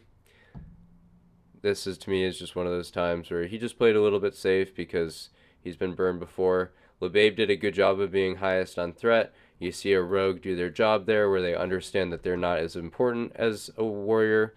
So the rogues are often taking off salve and just being ready to be the bait, which I think is a really cool homie play. The rogues in this raid definitely understand their role of being MPA for Kazic as #1 priority. They know it, so that's cool. On top of that, they're starting to get really good at the different giga pulls that are potentially happening. So again, you're seeing some really cool rogue gameplay that is just allowing Kazic to start to get to that next level. I would be curious to know from those rogues where they think that they could continue to support Kazic more. But yeah, there's always more opportunity, right? And that's just the thing that I have to keep saying from this. I appreciate you guys tuning in. This is hopefully just going to be one of the first times that we have one of these series of why Kazic is the best ever. There's been many times before where I've VOD reviewed Kazic's raids. It's never quite to be this style before because he's just always been griefed in different ways from the true #1 of...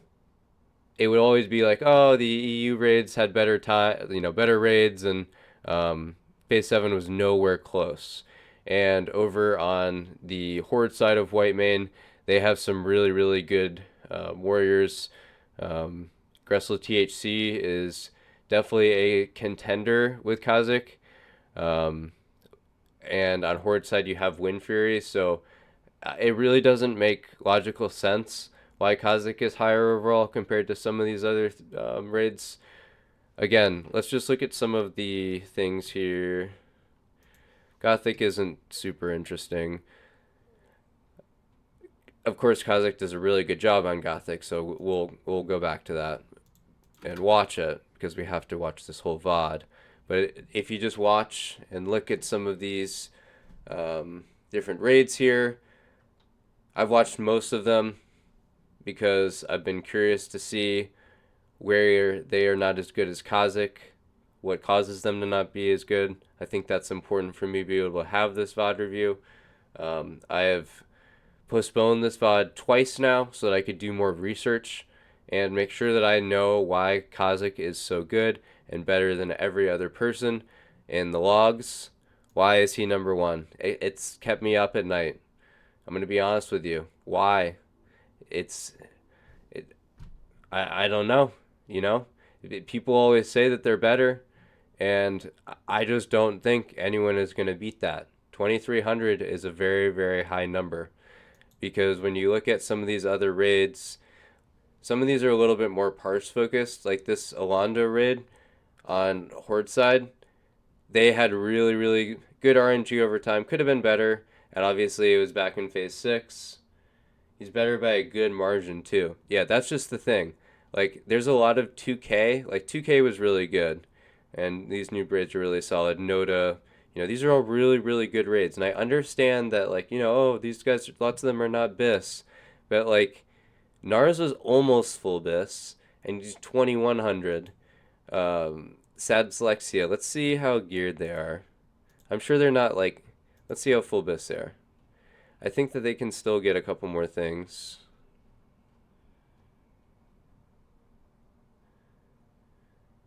So he has the Undead Cleansing set. That's the big thing that I was going to check.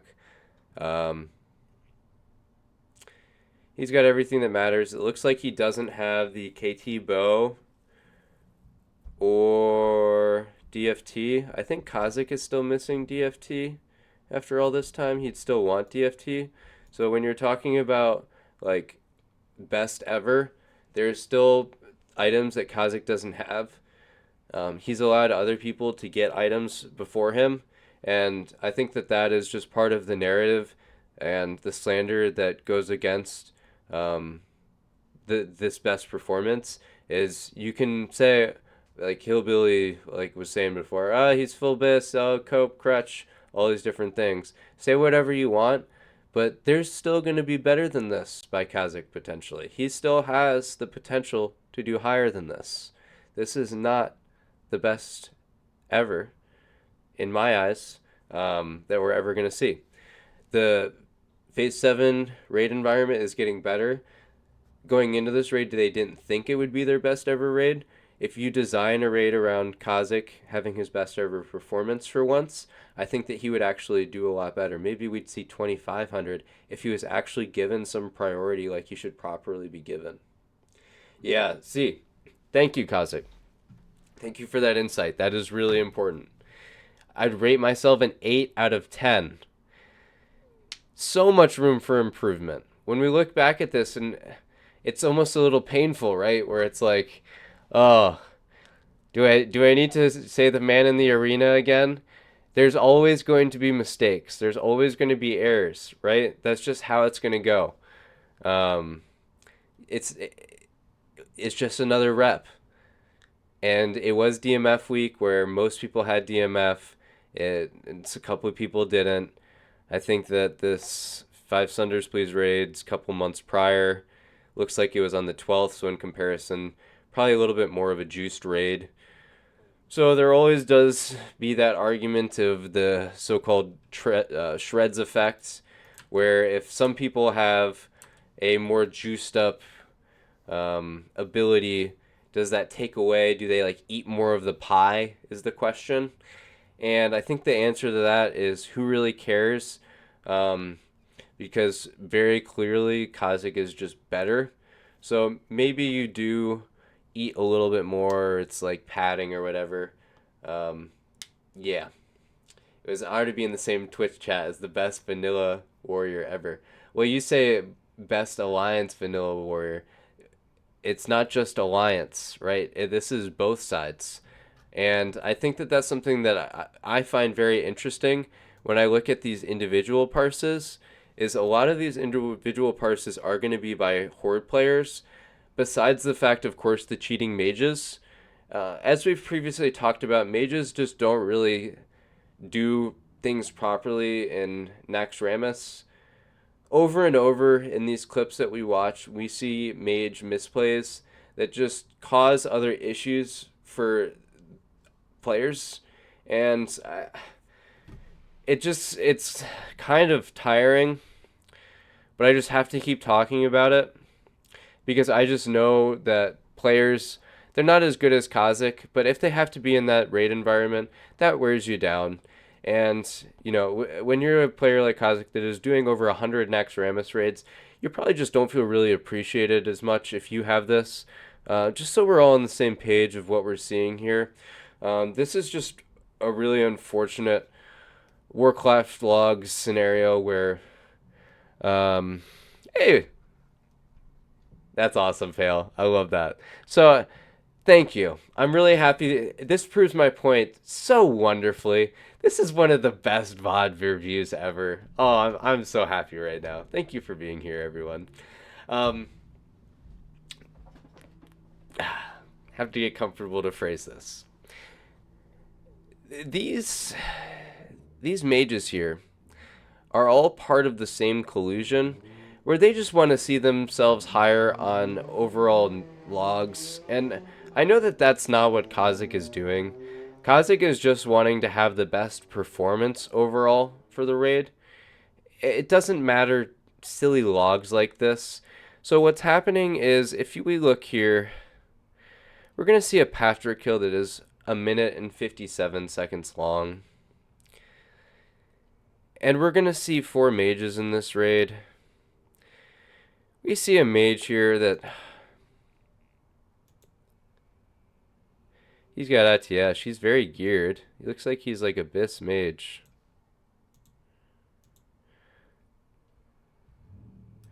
Looks like they didn't do a full Naxx raid. It looks like that they just killed a couple bosses. Oh, this is kind of painful to talk about. Making me a little uncomfortable. Yeah, where is Hetfield? That's a good question. I know he would support this discussion. So we'll look overall at that mage. Damage done. So it looks like that mage was really high overall. Tremolin. Tear. Looks like on some bosses they're casting different damage done. Ignite. So at some points... At some point in this raid, there are 3 mages that are using Ignite. In this Naxx raid that they've killed like 6 or 7 bosses at most. But on their Patrick kill, it looks to me like only 2 mages used Ignite. And the other mage that has Ignite is using Frostbolt. Why would a mage want to use Frostbolt when they could be contributing more? That to me seems like very dishonest mage play, where I know a player like Kazic would not approve of that, of trying to do your best. Maybe I won't put words in Kazic's mouth because I don't know the insights of a player as good as #1 Naxx Rammus DPS overall.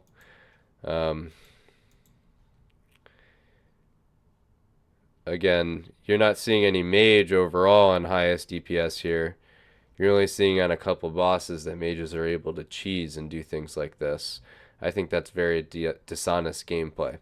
But as I can get beside that tangent here, we are blessed with someone in the chat here that has a #1 boss kill outside of that.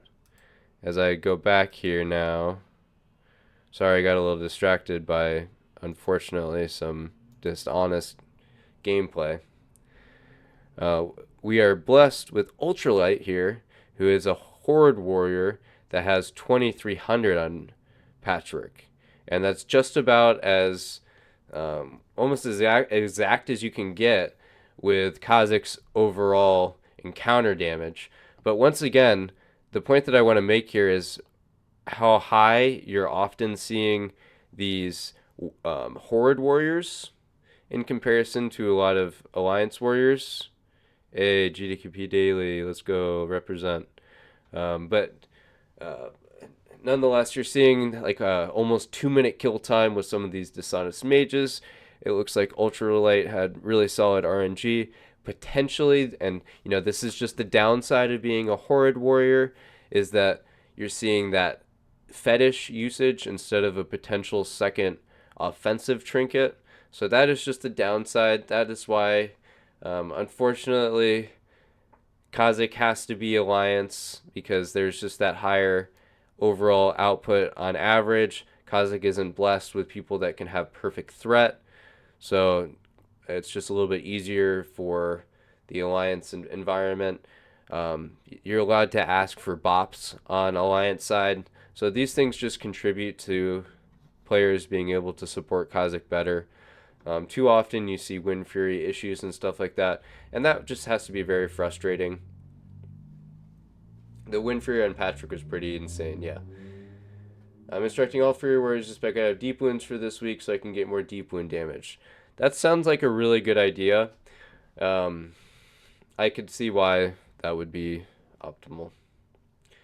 I consider cheese part still no good raids wreck on patch. Interesting. Okay, gotcha. So thank you for that honesty. I think that is important to understand, as sometimes there can be different encounters where you're able to optimize your damage for just that encounter. And again, in this overall raid that we're seeing here, that was the 2300 run, that was not really the goal, right? The goal was just a nice, clean Naxx raid of just doing your job. And again, RNGesus came out on top. So we stopped at Gothic here. There's still quite a bit of gameplay to go through here. So after Vesuvius, the trash before Gothic went really well. And as we saw, there have been a lot of wipes on Gothic. There is one of the most famous ones of a hunter by the name of Tuna Shooter, I believe, that brought some gargoyles through and wiped a really solid phase 7 raid. It happens. You know, there's countless times of a couple deaths happening where the run is still kind of bricked, right? And the 5 Sunders Please run, maybe last week or the week prior, I think it was last week, where they had a main tank death on Maxna and a couple other tank deaths. It was a really sloppy raid, and they still had like a 59-minute run. Still really, really good raid. Obviously didn't set too many records or stuff like that, but shows how, you know, run can seem kind of bricked and still be really good. All these things are just kind of things I'm bringing up to the point of why we may still see better raids, right? 5 Sunders Please definitely has the potential to get closer. You know, maybe they will see another 2300 raid where they properly feed Sad as that #1 warrior, another warrior that is like full bis. So this was a moment of scariness here. It looked like that Kazic potentially pulled threat off of Viserian's mob or Akron's mob. Maybe Akron taunted or something.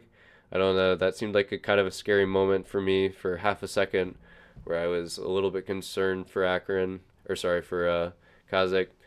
But just really good cleave damage there. Very good output. And just more and more mobs coming in. And the real key that you're going to see here is the transition into the gargoyles, of how clean that has gotten for phase 7. They've really started to execute this well, and that's what's allowing them to bring more and more trash in. And again, I don't totally understand how Gothic works. I don't think that Gothic really counts for overall boss damage. I think that it's just like overall damage, right? It's not just encounter damage. I get a little confused on that. Maybe someone that is more knowledgeable than me, again, many times I will say, I don't know what I'm talking about. This is all just rambling. So thanks for tuning in. If you're enjoying the rambling, I appreciate you. It's so clear throughout more times where we could see higher damage output. You're seeing some rocket boots on right now. And again, that's just for overall speed being the goal of this raid. Just a nice comfy speed run. So could have had potential higher DPS output with more selfish gameplay. So only 3 stacks on warriors from 2 gargoyles patrolling in like that is really, really good. The key was staying back, and only 2 people got hit by that first one there. Really, really good, of only a healer or 2 getting hit. And then Skull comes in much sooner than X. By the time that X get there, Skull is already not able to get a second cast off. Just really, really ideal how that happened. And if you watch from Forashona's game point of view, it was just kind of a weird patrol of where they kind of stutter stepped and then went up on the ramp by the slime compared to going towards the middle. And it almost looked like it could have potentially pulled the other pack if it did go in the middle. So again, RNGesus, the blessings that happen, and just what makes it possible to be a good run. Because as we saw from the start, didn't get wrapped on Maxna, didn't get teleported on Huygen. Those things are just unfortunate things that can happen sometimes that are going to just stop you from, getting what you want to have happen of a really nice, clean Naxx Ramos where RNGesus blesses you. So we're at wave 13. I think that, nothing more is pulled at this point. Okay, one more thing. So we're bringing one more pack of ghouls in. And Kazic again is popping Kiss. Going really ham here. Pops a lip. Because if you looked at his UI, it definitely looked a little bit scary. Looked to me like that he potentially was ripping there on Skull. Definitely. That was potentially Skull killing him with how everyone intercepted and then no Skull or no stun is available there. It looked like it was disarmed, but still did 3k on that first hit. Could have pretty easily done 2 more hits. Unfortunate, the worst, yeah. So, a little bit scary there. I think that this is an example of why, if you're a top DPS warrior on Gothic, you probably should be saving your potion cooldown for Lip. I think it makes the most sense rather than Stone Shield. I think a Stone Shield right there, if a tank is not able to hold threat, that's just a bait. That's a death sentence for a top DPS player, where Stone Shield probably isn't going to save you. Enraged ghouls are just one of those things that is crazy, crazy, scary things. So, again, very, very good Lip in my opinion. I'm a big supporter of the Lip in that circumstance. So you're going to see the rocket boots right after. Gothic is going to die really quickly. Rocket boot out. They go down. They get ghouls. I think that this was a time loss, but pretty good killage here. Again, so this is a prime example of 1 DPS loss here for overall efficiency in the raid. My boots broke. No, RNGesus. You're right, I didn't pay attention to that. So this could have been a better run. This was the 1 DPS difference right here. This was the difference maker of why, you guys can cope if, oh, Kazic's number 2, blah, blah, blah. It's so many instances where things didn't go his way. That's just how Naxx Ramos goes sometimes. There's still going to be better runs. On top of that, what we're seeing right here is just very clearly the correct target allocation, but resulted in lower DPS output. I'm late. You are late, but that's okay. Welcome. I appreciate your support.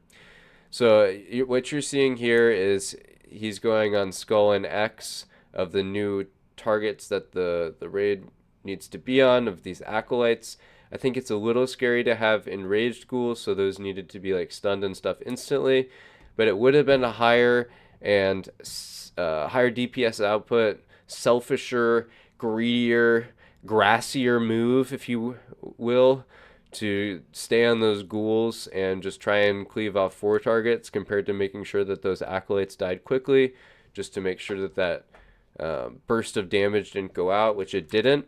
If you see here, there's a very low amount of damage that goes out after pulling those acolytes, and potentially if someone had a shadow pot pre-popped or something like that, this made it so that it didn't get eaten up at all. The volley didn't hit anyone there, it looked like. So just really good gameplay. Yeah, grassier move. Yeah, Hetfield, I did flame run QB. Just know. So mages have taken some heat in this run. I hope you can understand. When Kazic has the best raid ever, you just need to have to put people in their place. It's draining me a bit, I have to say. Watching something that is so much better than the gameplay that I have done myself, it's tiring. I look for ways that I can do better myself in this, and I hope that everyone else is having the same experience. And we're still not to the best part. This is a good 4 horseman though. This is like a 130 4 horseman. 5 Sunders Please recently had like a 115. So again, you could see a lot higher DPS output here. And I'm thinking and hoping that this is just a like 400 IQ move. If you listen to the comms, it definitely seemed like it was a mistake to have Blumbo pulled in like that. And ultimately, it did probably result in a couple deaths, so that wasn't the best. But at the same time, I do think that this is kind of a nifty little cleave that you see here, where Kazic is able to get a more optimal whirlwind and cleave out here. So I do respect that for allowing Kazic to have higher DPS uptime right on the start. Looks like yeah, the Death Wish was popped as well, so Shreds misses you. Yeah, Shreds does. Shreds is interesting. We'll leave it at that. And I do have to say, I'm sure that Kazic has had some inspiration from players like Shreds. That's a good thing to mention in the lore, where there were some times where someone as good as Shreds, he's a really good warrior. He can compete with Kazic in #1 damage, but he's just not as consistent. I don't think he has 100 Naxx kills over this amount of time. Maybe he has like 80 kills in like 3 weeks or 4 weeks, maybe 5 weeks. But over time, it's tough to stay consistent, and that consistency really pays off in just mechanics and movement and knowing when to pop your cooldowns and how to stay alive in unfortunate circumstances. And this looked a little dire here. You're seeing pretty high damage output, and another instance where Kazic easily could have had a 2400 raid, but you're just seeing very superior understanding of mechanics and making sure that Kazic doesn't lose his buffs and has a good overall raid for the overall experience of everyone else, rather than be selfish in his own gameplay. Where if you see here, this is just a really superior first aid, paying attention to make sure that he's not going to be in a void zone. If you don't know, unfortunately, there has been a change in Classic Era where they've done some API adjustments. And look at how good this first aid was here, where he's not full health and taking some damage and wants to top himself off as he has multiple debuffs here, where it looks pretty safe being at like 6.5k health. And I'm sure that there's some other ratty warriors in here, not like Kazic, grass tier warriors. But unfortunately, he takes a tick there because the API change and a tank just not doing a good job moving it out. And popping that first aid in advance was a big deal. Do you know what UI he's using? It looks great. Yeah, I do like his UI. I disarmed it there. Nice, Kazic. Good gameplay. So it's a custom UI, Uniframes, Dominus. So some unfortunate deaths there. Again, this could have been a better raid if there weren't other people dying. Fortunately, Kazic was able to survive, and we're now to the final wing before Saffron. Yeah, I can't get a weak aura that alerts me to void zones. Yeah, so that's a really unfortunate change, where we've been used to being able to play Naxx for a certain way for over 100 raids now, and then suddenly there's some changes that happen to Season of Discovery that affect the main version of the game. And again, I just want to highlight that this is the base version, is my understanding, and it's kind of scary how they're just making these changes. And I understand for like Wrath and Sod and some of these things where harder mechanics and more detailed teamwork is required and that kind of stuff. But this is classic, and like this is era Naxx. We're not trying to do the most crazy things in the world. We just want Kazic to have #1 damage. That's all that really matters. So I'm really dismayed at how they're making some of these changes. Hopefully this continued outcry from players over time makes them continue to think of that kind of stuff in the future. Maybe we can get some kind of reverts on just era, if we mention, when these changes happen, that kind of stuff, I think it's important to document it. That's really one of my main reasons for streaming events like this is, this point in time, this is February 25th, the best Naxx ever just happened, and this is the state of the game. That kind of stuff I think is important to mention. I didn't know I relied on that weaker a lot. What up, Valor? Good to see you, dude. That's really true. So a lot of these little things you don't really realize until they're gone. And if we're talking about changes here, this is a big one where some of the batching definitely does feel different since Phase 6. So, a lot of these changes you do have to say, like, okay, back in 2021 when this raid of bays happened where they were able to do 2200 damage, it was a slightly different environment. And maybe the environment will continue to shift where, Kazic will be able to do 2600 because they do some weird, API change or something. And I think that's going to be a little bit unfortunate if the, base of the game changes too much. And it sounds silly for us to complain about these little things like the weak aura changes, that kind of stuff, if you aren't part of playing the game all the time. But I think that we that play the game often can agree that it's just kind of annoying. Sorry, but what's your nameplate add-on? KUI nameplates. Appreciate you answering that, Kazic, and don't feel like you're a bother for asking, Batty Boy. I appreciate you asking those sort of questions because, again, this stream right here is all about us trying to be a little bit closer to that best ever. So the fact that we have the best ever here that's telling us how we can get a little bit closer to that is just really a privilege and is something that hopefully we can all take a little bit more advantage of. Yeah, I appreciate it. Thank you. So as we're going in here, we're seeing a lot of times where oils are being used on these packs. This is one of the times where if people are able to stay on top of their swing timers, I think the oils make a lot of sense. If you didn't know, the oils reset your swing timer and kind of can mess things up, especially as a horde player. But as an alliance player, this is one of the few things that we have a little bit more ability to min-max compared to the horde side. So these oils may not seem super major, but if 20 warriors are all doing it, having that constant tick of 55 is a lot more imposing and melty ability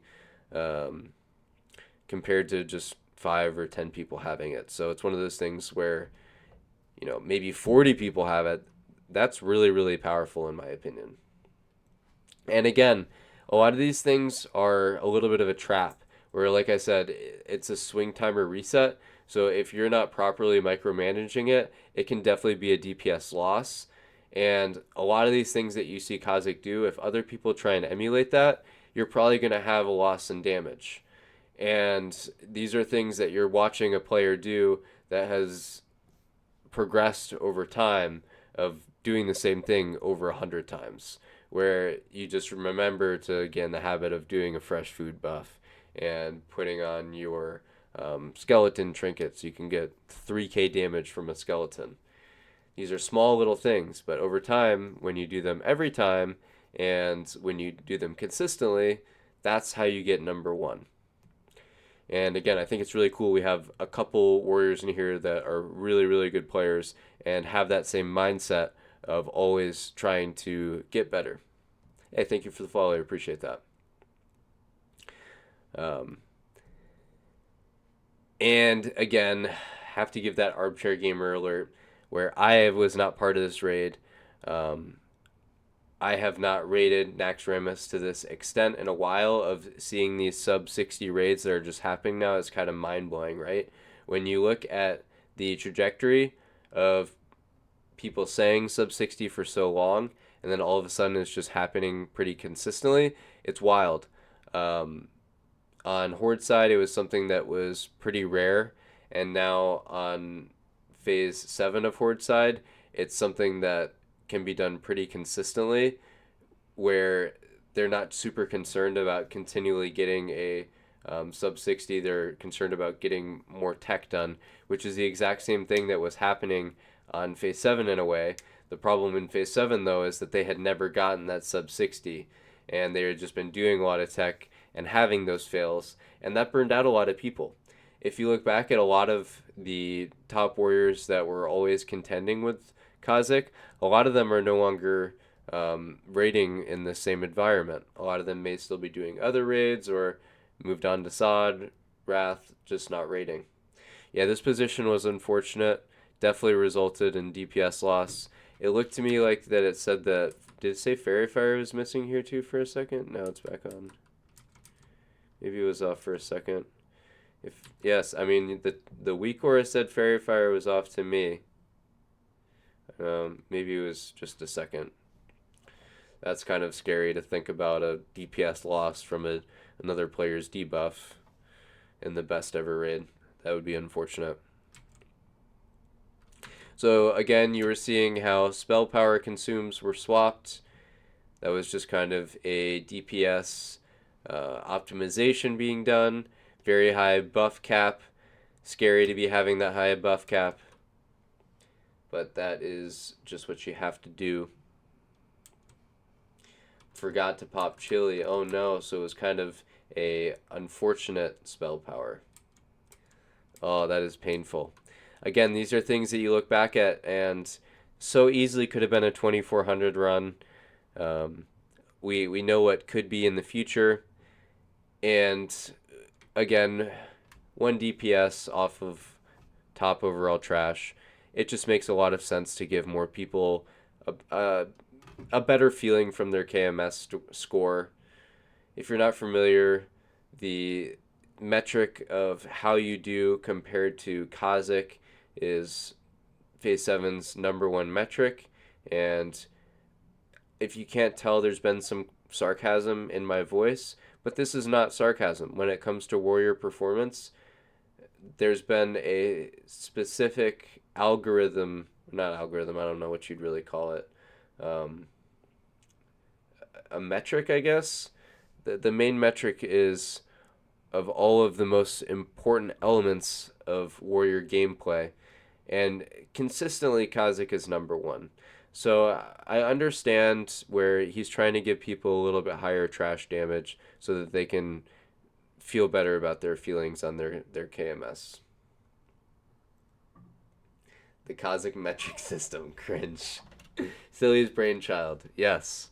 Shout out to Silly. He's done a really good job with helping Phase 7 Naxx. So you're seeing here, this is one of the bosses where Kazic only got a 95 parse, and that was because this raid was not designed around Kazic getting a 100 parse. If it was, Kazic would have had like a 2500 damage Naxx Rammus. Maybe 2600, 2700, who knows the limits. Look at the knockups here, and I don't know if these spears even count towards boss and counter damage. Again, he only got a 95 parse. Kazic is a consistent 99 parser when has his mind on parsing. Consistent 100 parser if you look at the real metrics. So this was just really unfortunate overall in the land of RNGesus. But again, this is what happens sometimes in the best ever raids. It could be better. The best ever is just one step away from being the second best ever raid that the top player has. So as we move up here, from this point on, it was a pretty good Grobulus. In some ways, it is kind of nice to get 2 slimes for Kazic to be able to have a longer uptime of cleave. You would kind of like to see some other warriors not cleaving as much. You would hope that rogues would have used their Blade Fury on the trash prior and wouldn't be trying to pad on slime so that Kazic is able to get more damage. You never really know, though. Looks like it was pretty good uptime of Kiss there, where it was used right when the 2 ads respawn, so that's good. As we move up here,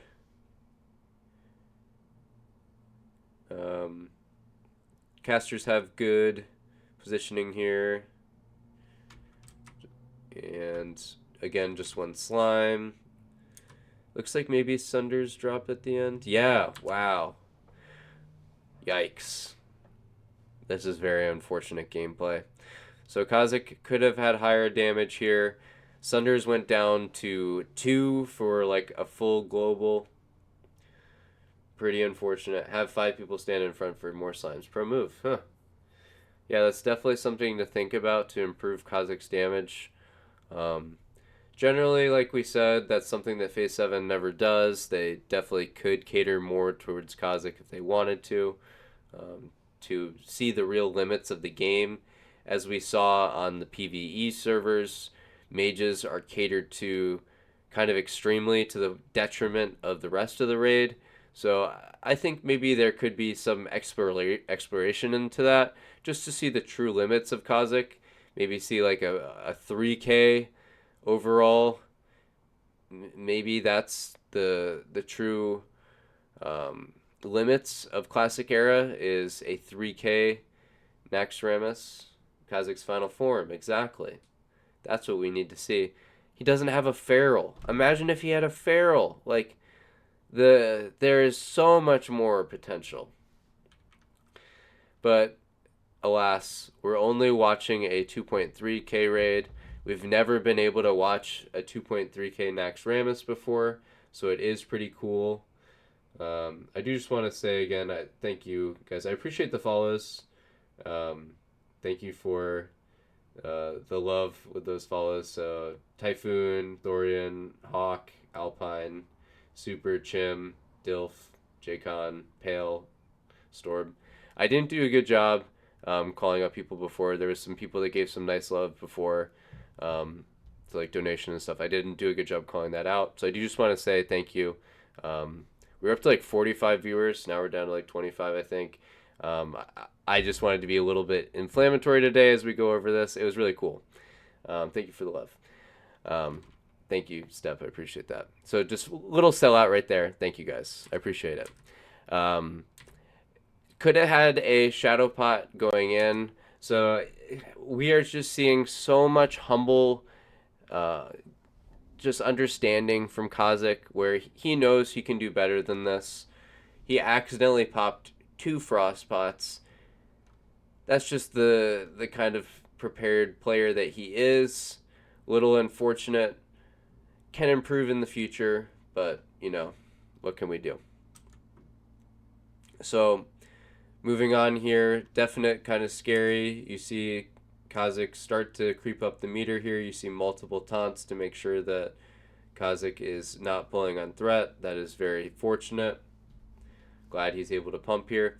My one recommendation and takeaway of a weak aura to add, and I think that Kazic can improve here, is that you need to have the weak aura that shows both sides of how much health. I don't see that here, and it makes a really big difference to know that you could full-time pump. There is more health on the other mob, so I understand like watching out for threat maybe, and you know, maybe that's a fear, but tanks and that way tanks just need to do a better job. So as always, tanks can just do better, but I think it'll make a really big difference if you have the weak aura that tells you how much health both have all the time, so then you're just able to pump that little bit extra harder. So again, potential for 2400 is definitely there with a little bit more technology. Even with 100 Naxx raids, you're going to see more technology being brought. People admitting mistakes is a sign of a great player. I love seeing it. Yep. Yeah, being on left side is pretty much always the other side that has to stop. Yes, but in that time, it wasn't. In that time, left side was actually ahead. So if you go back here, let's see. So we'll watch for Shona's VOD here. Where is it? 5 days ago.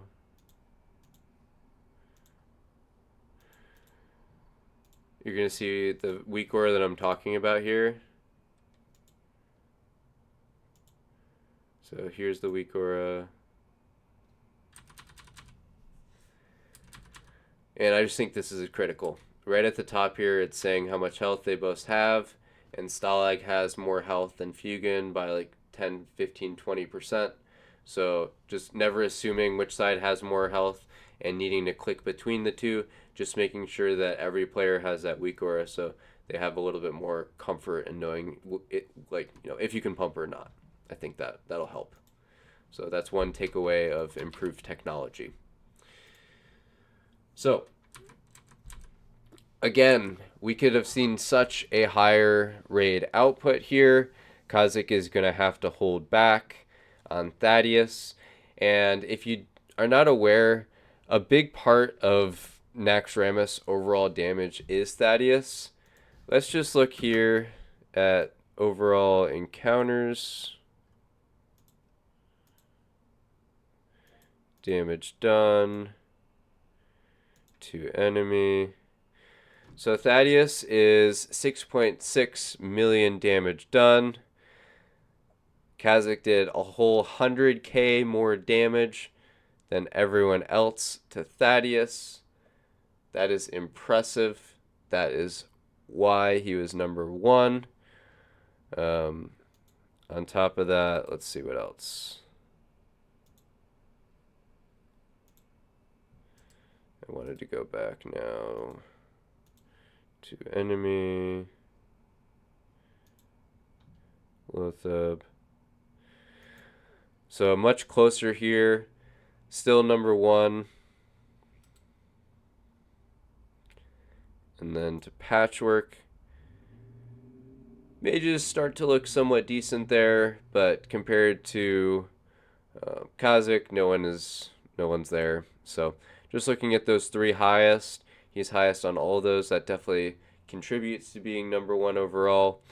But again, just pointing out that Thaddeus is just such a big part of that overall damage, being that 400k.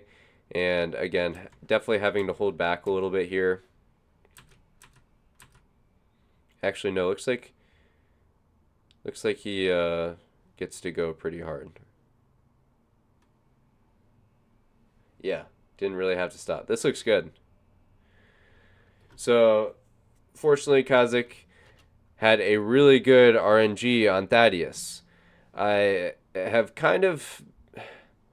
One of my thoughts has been that what really should be done is, first of all, setting up for Saffron, if we're talking about proper Saffron setup, what I think should happen here is during the start, when the raid is waiting for their debuff, during this 10 seconds, the boss should be dragged over.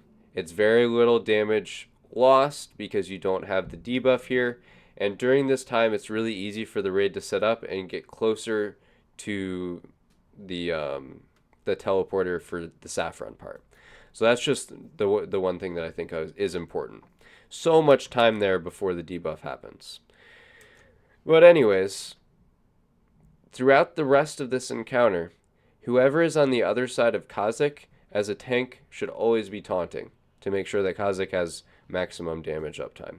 I think that Kazic should have a marker on him, and then all the other tanks will know which side he is going on if he ever has to swap sides. And throughout this, you should always taunt and have it on the opposite side of Kazic. Fortunately, during this, that just naturally happens. Again, that is why this is the blessed run.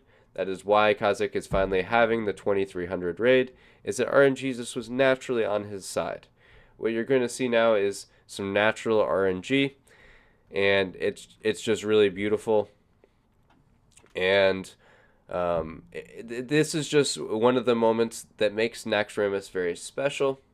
Good luck convincing 4 with that one. Yeah, I don't think that'll happen, but you never know. I don't think there will be much takeaway from this raid in some senses. Hopefully you guys have had some enjoyment from this content of being able to have the ability to watch the best ever Naxx raid. But also, again, this is just another opportunity to see a top performing player. And when you look at the different min-max, hopefully you get some takeaway. From this, I have done some UI revamping of my own. I think that every player that is watching this Naxx VOD review right now should take something away. Whether it being a way to be more prepped for the raid, of a consumable to make sure that you always bring a keybind that should be bound to a more prominent location. Hopefully we all can get a little bit closer to Kazic's gameplay here. And exactly, this is what the whole run came down to. So Saffron is a big part of the damage, and holy moly, this is why I am doing this VOD review. This is the RNG blessing right here. So Death Wish is pre-popped. You're going to see the stacking debuff. Looks like properly stacked. Not stuck with the Hunter or someone else that isn't doing debuffs properly. So it looks like they have 19 debuffs. And Wreck uptime here with Kiss going full blast. And unfortunately, it looks like mages are once again griefing. And I don't know if there shouldn't have been maybe a DI from a paladin used on a mage there. Looks like that the tank was just unable to get threat at the start or something. I'm not sure exactly. It looks like it hit a DPS at the start instead of the tank.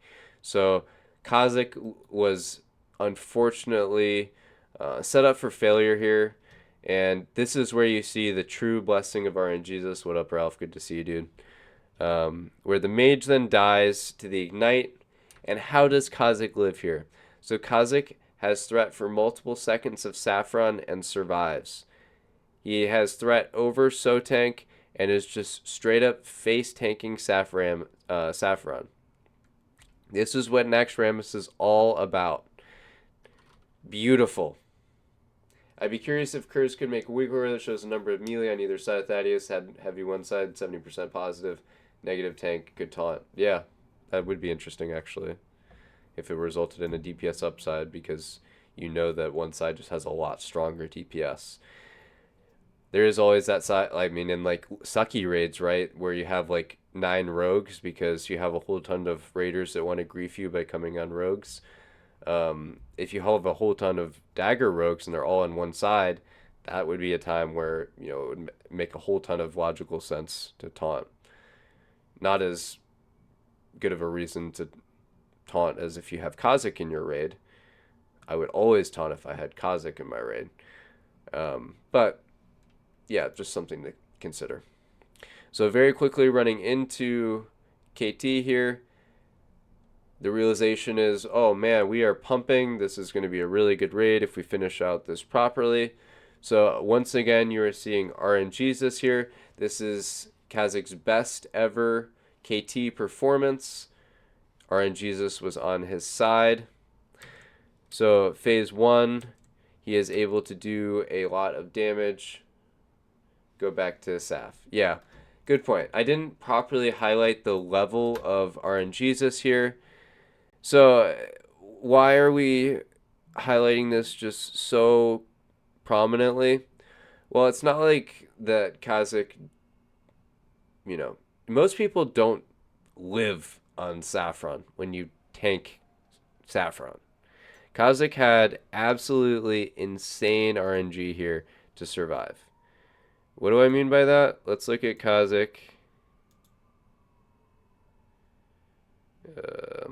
Struggling. Miss. So he sappers, takes 3.5k damage from sapper. It crits. 200 is absorbed, I guess, from a shield or something like that. So that's not the best way to set up to be about to be getting auto-attacked by Saffron 3 times. So out of the 3 times that Saffron was able to auto-attack, 2 of them missed. I had to play the Bud sacrifice with Sapper. It looks that way. So the entire raid is not wearing any frost resist on Saffron, so they're able to do maximum damage. Consistently you're seeing this frost aura tick for like 800, which is just crazy high. I thought in comparison it was like 600 ticking highest. I guess with Zerker Rage it ticks, you know, the 10% more. But even then, I don't know if there's like amp magic or something. Like that just kind of surprised me to see how high the taking saffron damage list, because I always thought it was like maxed out at 600, right? And magic didn't affect it or something. I don't know. That just seemed like a really high number to me. But anyways, we're getting in the weeds. The whole point is how he had 2 misses after a crit sapper to hit yourself for 3,500. Pretty nuts. Just straight up nutso. Sicko gameplay. And you're seeing throughout here, Porphyrius is always spamming kings. So that's allowing Kazic to unleash himself here. And I think that this is an area where he is justly able to catch up a little bit on damage, where in other points he is allowing other people to have higher damage. I think that phase 1 of KT is one of those times where Kazic is truly unleashed in his ideal form and is often hitting skeletons before anyone else and doing more damage than other people. Good comms, 20% more damage. It's because he had a rack. Interesting. Okay, thank you for confirming that. That makes more sense. So, we've had some really good insights here. We're almost to the end of this. Again, this is only a 49-minute VOD. We have now been streaming for 2.5 hours. So I appreciate you guys tuning in. My goal is to be streaming more consistently. And I won't always have such good, wonderful, deep content like this. But I do have a lot more that I'm looking forward to discussing with some level of research that I've done. So I'm looking forward to these next few weeks and the content that I have prepped. There's a lot on Era to talk about. It's really great.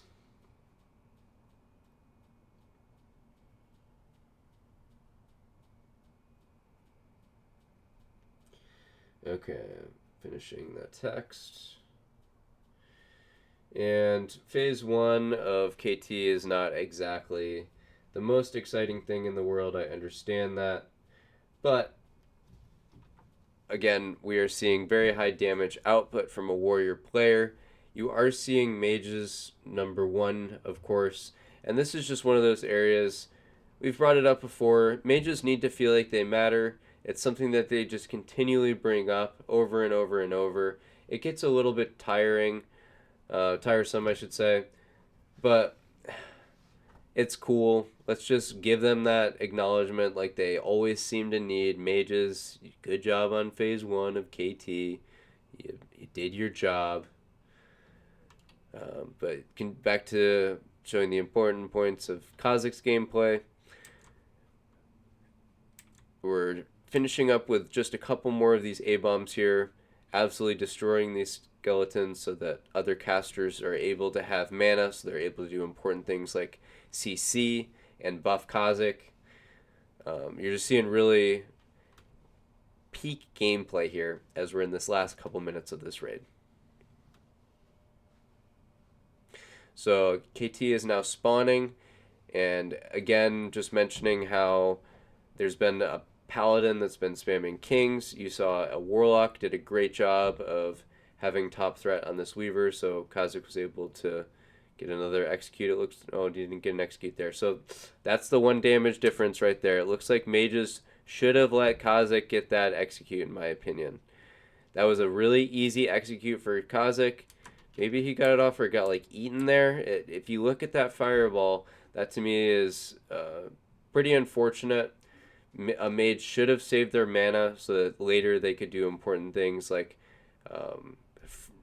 a shield on themselves so they were taking less frost damage so that healers would be able to heal Kazic more. Just a little bit disappointing to see fireballs like that. They should be canceling their cast. Kind of disappointing. Par for the course if you look at some of this other gameplay from mages, but what can you do? As we move forward here, absolute banger of a KT.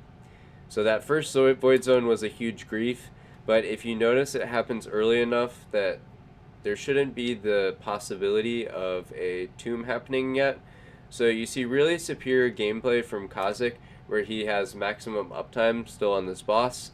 That could have been an example of, heaven forbid, a 2200 overall run instead of the blessed 2300 run. If you see someone run out on void zones like that, if you know that a tomb is not yet available. So at this point, you see good stacking. As we were talking previously about how there's no longer a weak aura for void zone, there's also no longer range 10. That is the biggest grief. That is the number one thing that I wish was fixed. I think it's really dumb that in Classic Era there are players that don't have the ability to use range 10. We are not skilled players. We need crutches. Please give us our crutches back. It's not fair that you've taken them away. And unfortunately, you see a rogue die there, so I guess that they're not using MPA anyway, so rogue doesn't matter. I'm glad that a rogue died instead of a warrior. Thank God. And yeah, Kazic, that's good pointing out. Really good uptime here. You see the Death Wish go out with Kiss and Double Crusader proc. Very fortunate that Kazic didn't get blasted here. That would have been really a loss of DPS if during that Death Wish and that double proc they had to deal with that void zone and that other stuff. And again, you see some incorrect gameplay here from other players where this void zone this frost blast just went out, and after this void zone, players shouldn't be running out like that. Right after a frost blast, players should be going side to side with their void zones like Kazic does. You just need to understand the boss, and through many trial and errors, Kazic has gotten really good at understanding those frost blast cooldowns.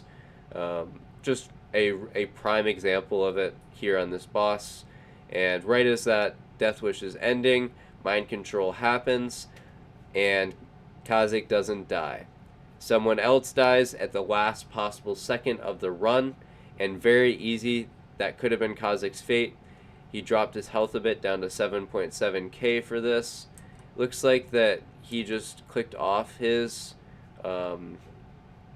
flask at this point.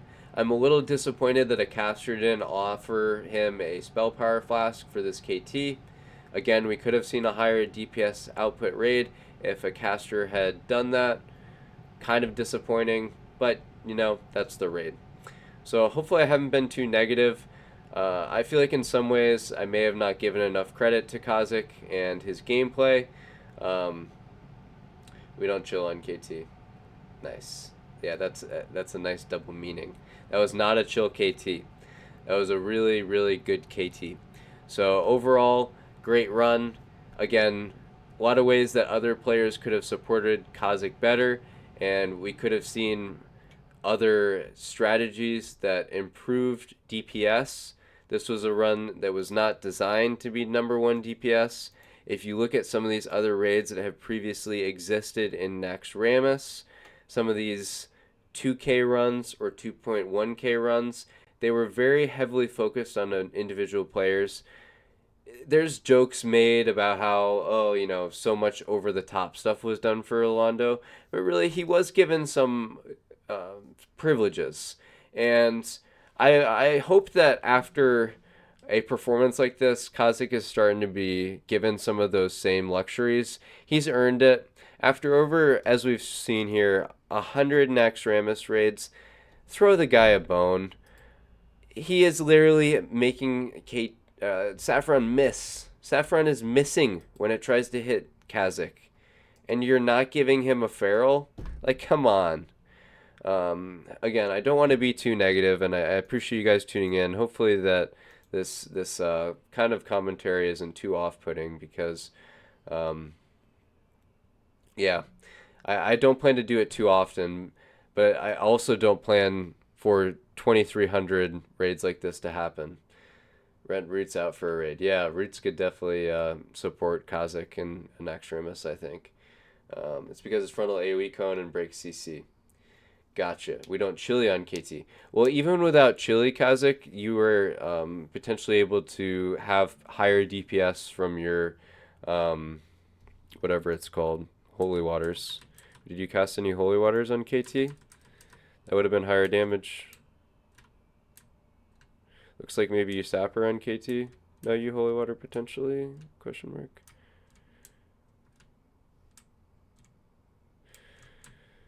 Yeah, if you're Holy Watering there, you are. So, higher DPS output. Yeah, Holy Water phase 1. That's the 1 DPS difference, you know? A couple of Holy Waters with spell power compared to not.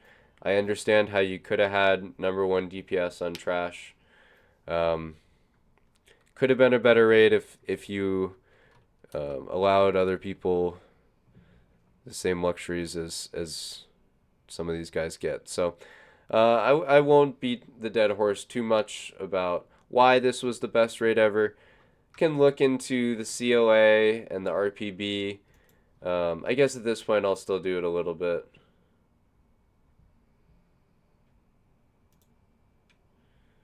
Let's see here.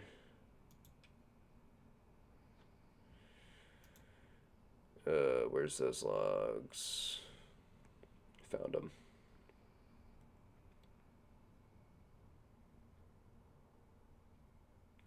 Is it not loading? Question mark. There we go. Might blind you. Watch out. Close your eyes. Ah, it's bright. So bright. So again, we could look into how it's disappointing to see mages so low in so many areas.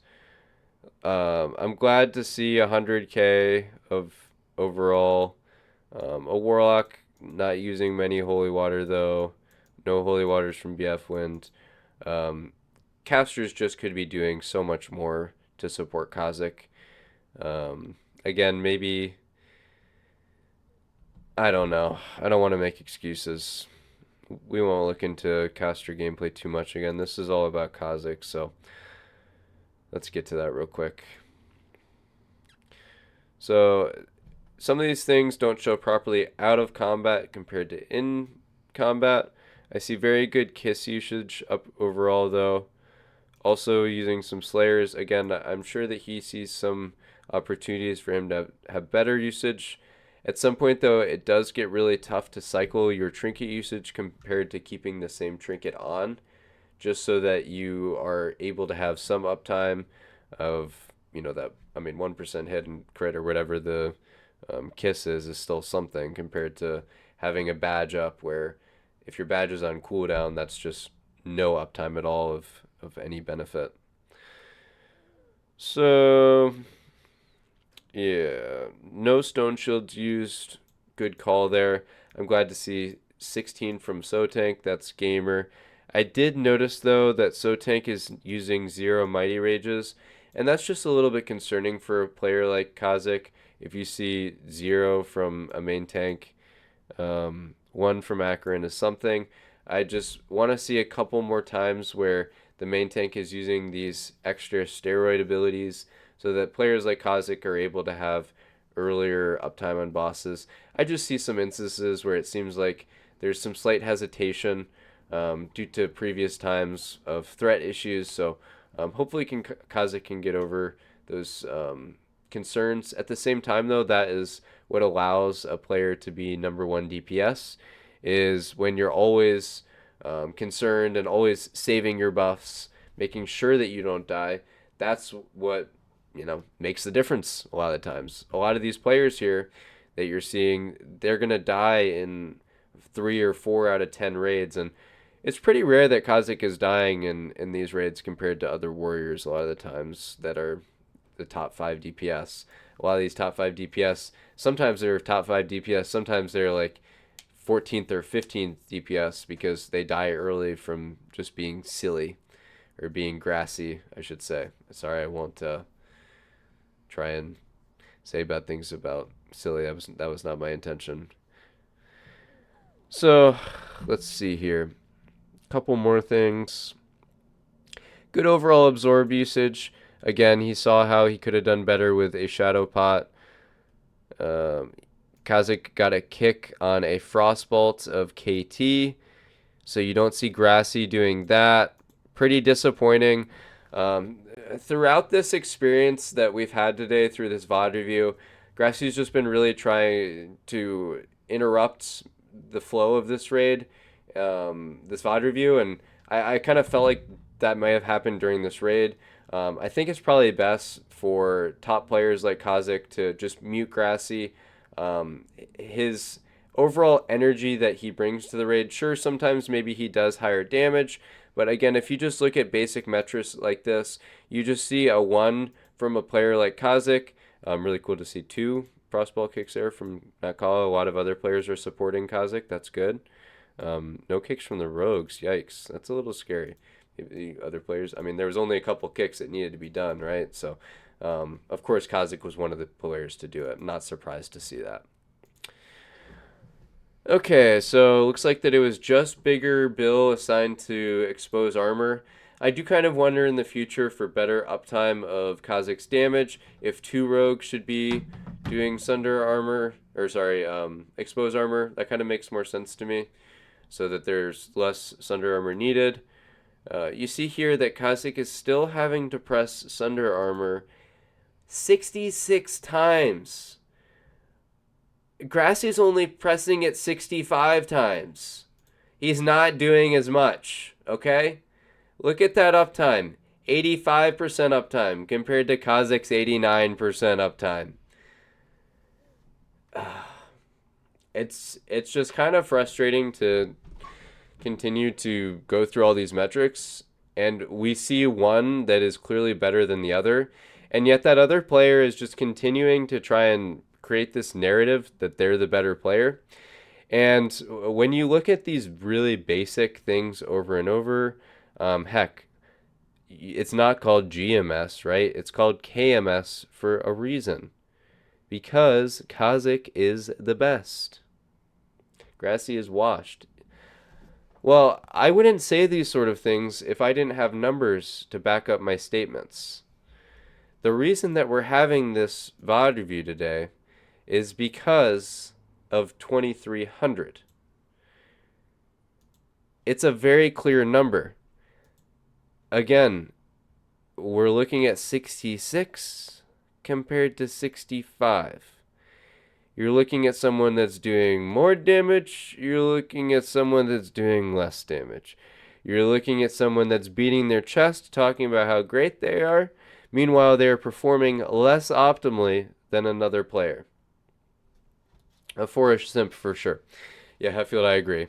That's really good analysis. I thank you for this insight. Because sometimes I wonder if it's in my own head. Sometimes I wonder, like, is he right? Is Grassy making this point of, oh, I'm so good, I'm so good? Like, is it actually true? And I need to keep being reminded by other people that these numbers are real. Like, Grassy sometimes makes up fake numbers like he does in the auction house. His auction house numbers are fake. Don't trust his information. I no longer trust it. All I trust is these Sunder numbers. That is what matters. You see 65, you see 66. You see better uptime. So, sorry, I get a little bit distracted here, but I just have to point out when I see the highest uptime in the raid. Do I have that confirmed here? Maybe, fractions are kind of tough for me sometimes. I'm not a very smart person. But, fortunately, Google Sheets does it for me. When I look across the board here, the highest number that oh, dang it, Mathable. Dang it. Okay, you got me. Shout out Mathable. That's a gamer move. 91% is really good. Okay, so outside of that, why is Kazic having to be sundering 66 times? Meanwhile, Finn is only doing 35.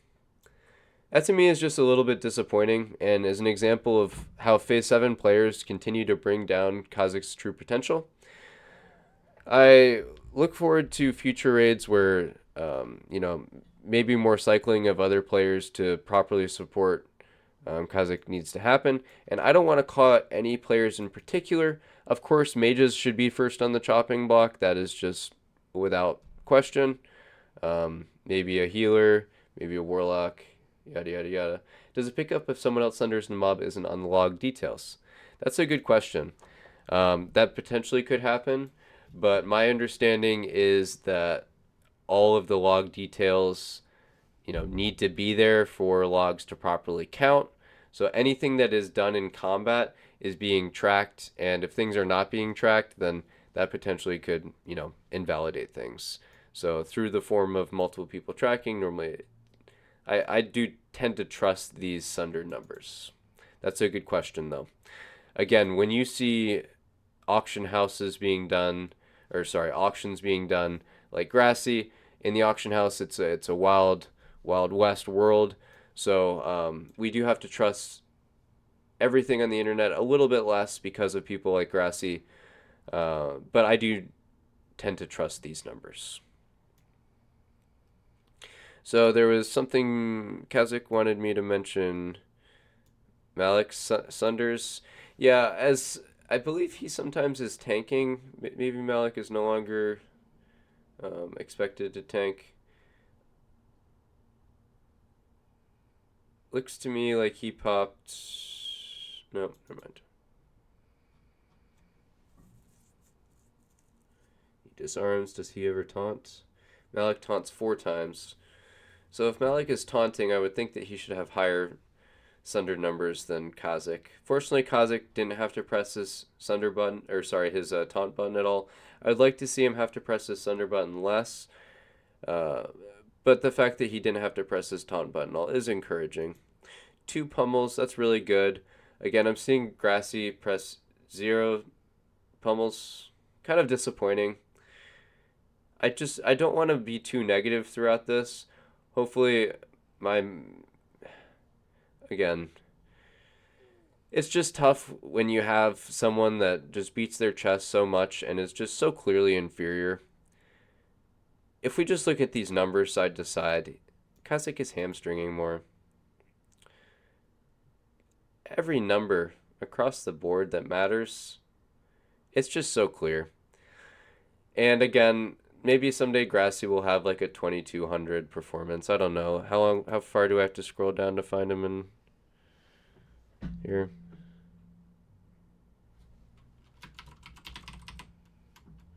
$36.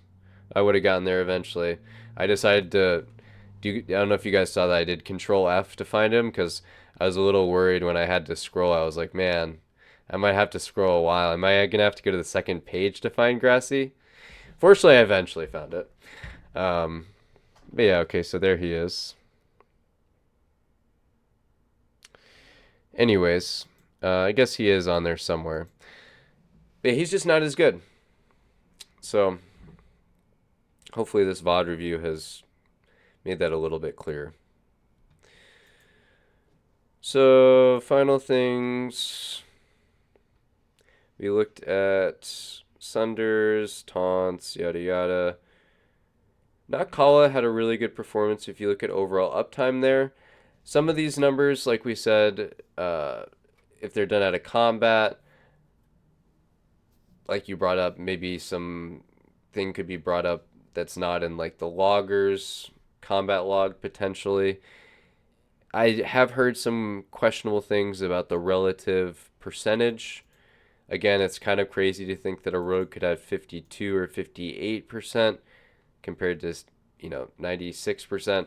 That kind of makes me think that some of these things get calculated wrong. I understand rogues are barely pressing buttons. They're barely at their keyboards anyways.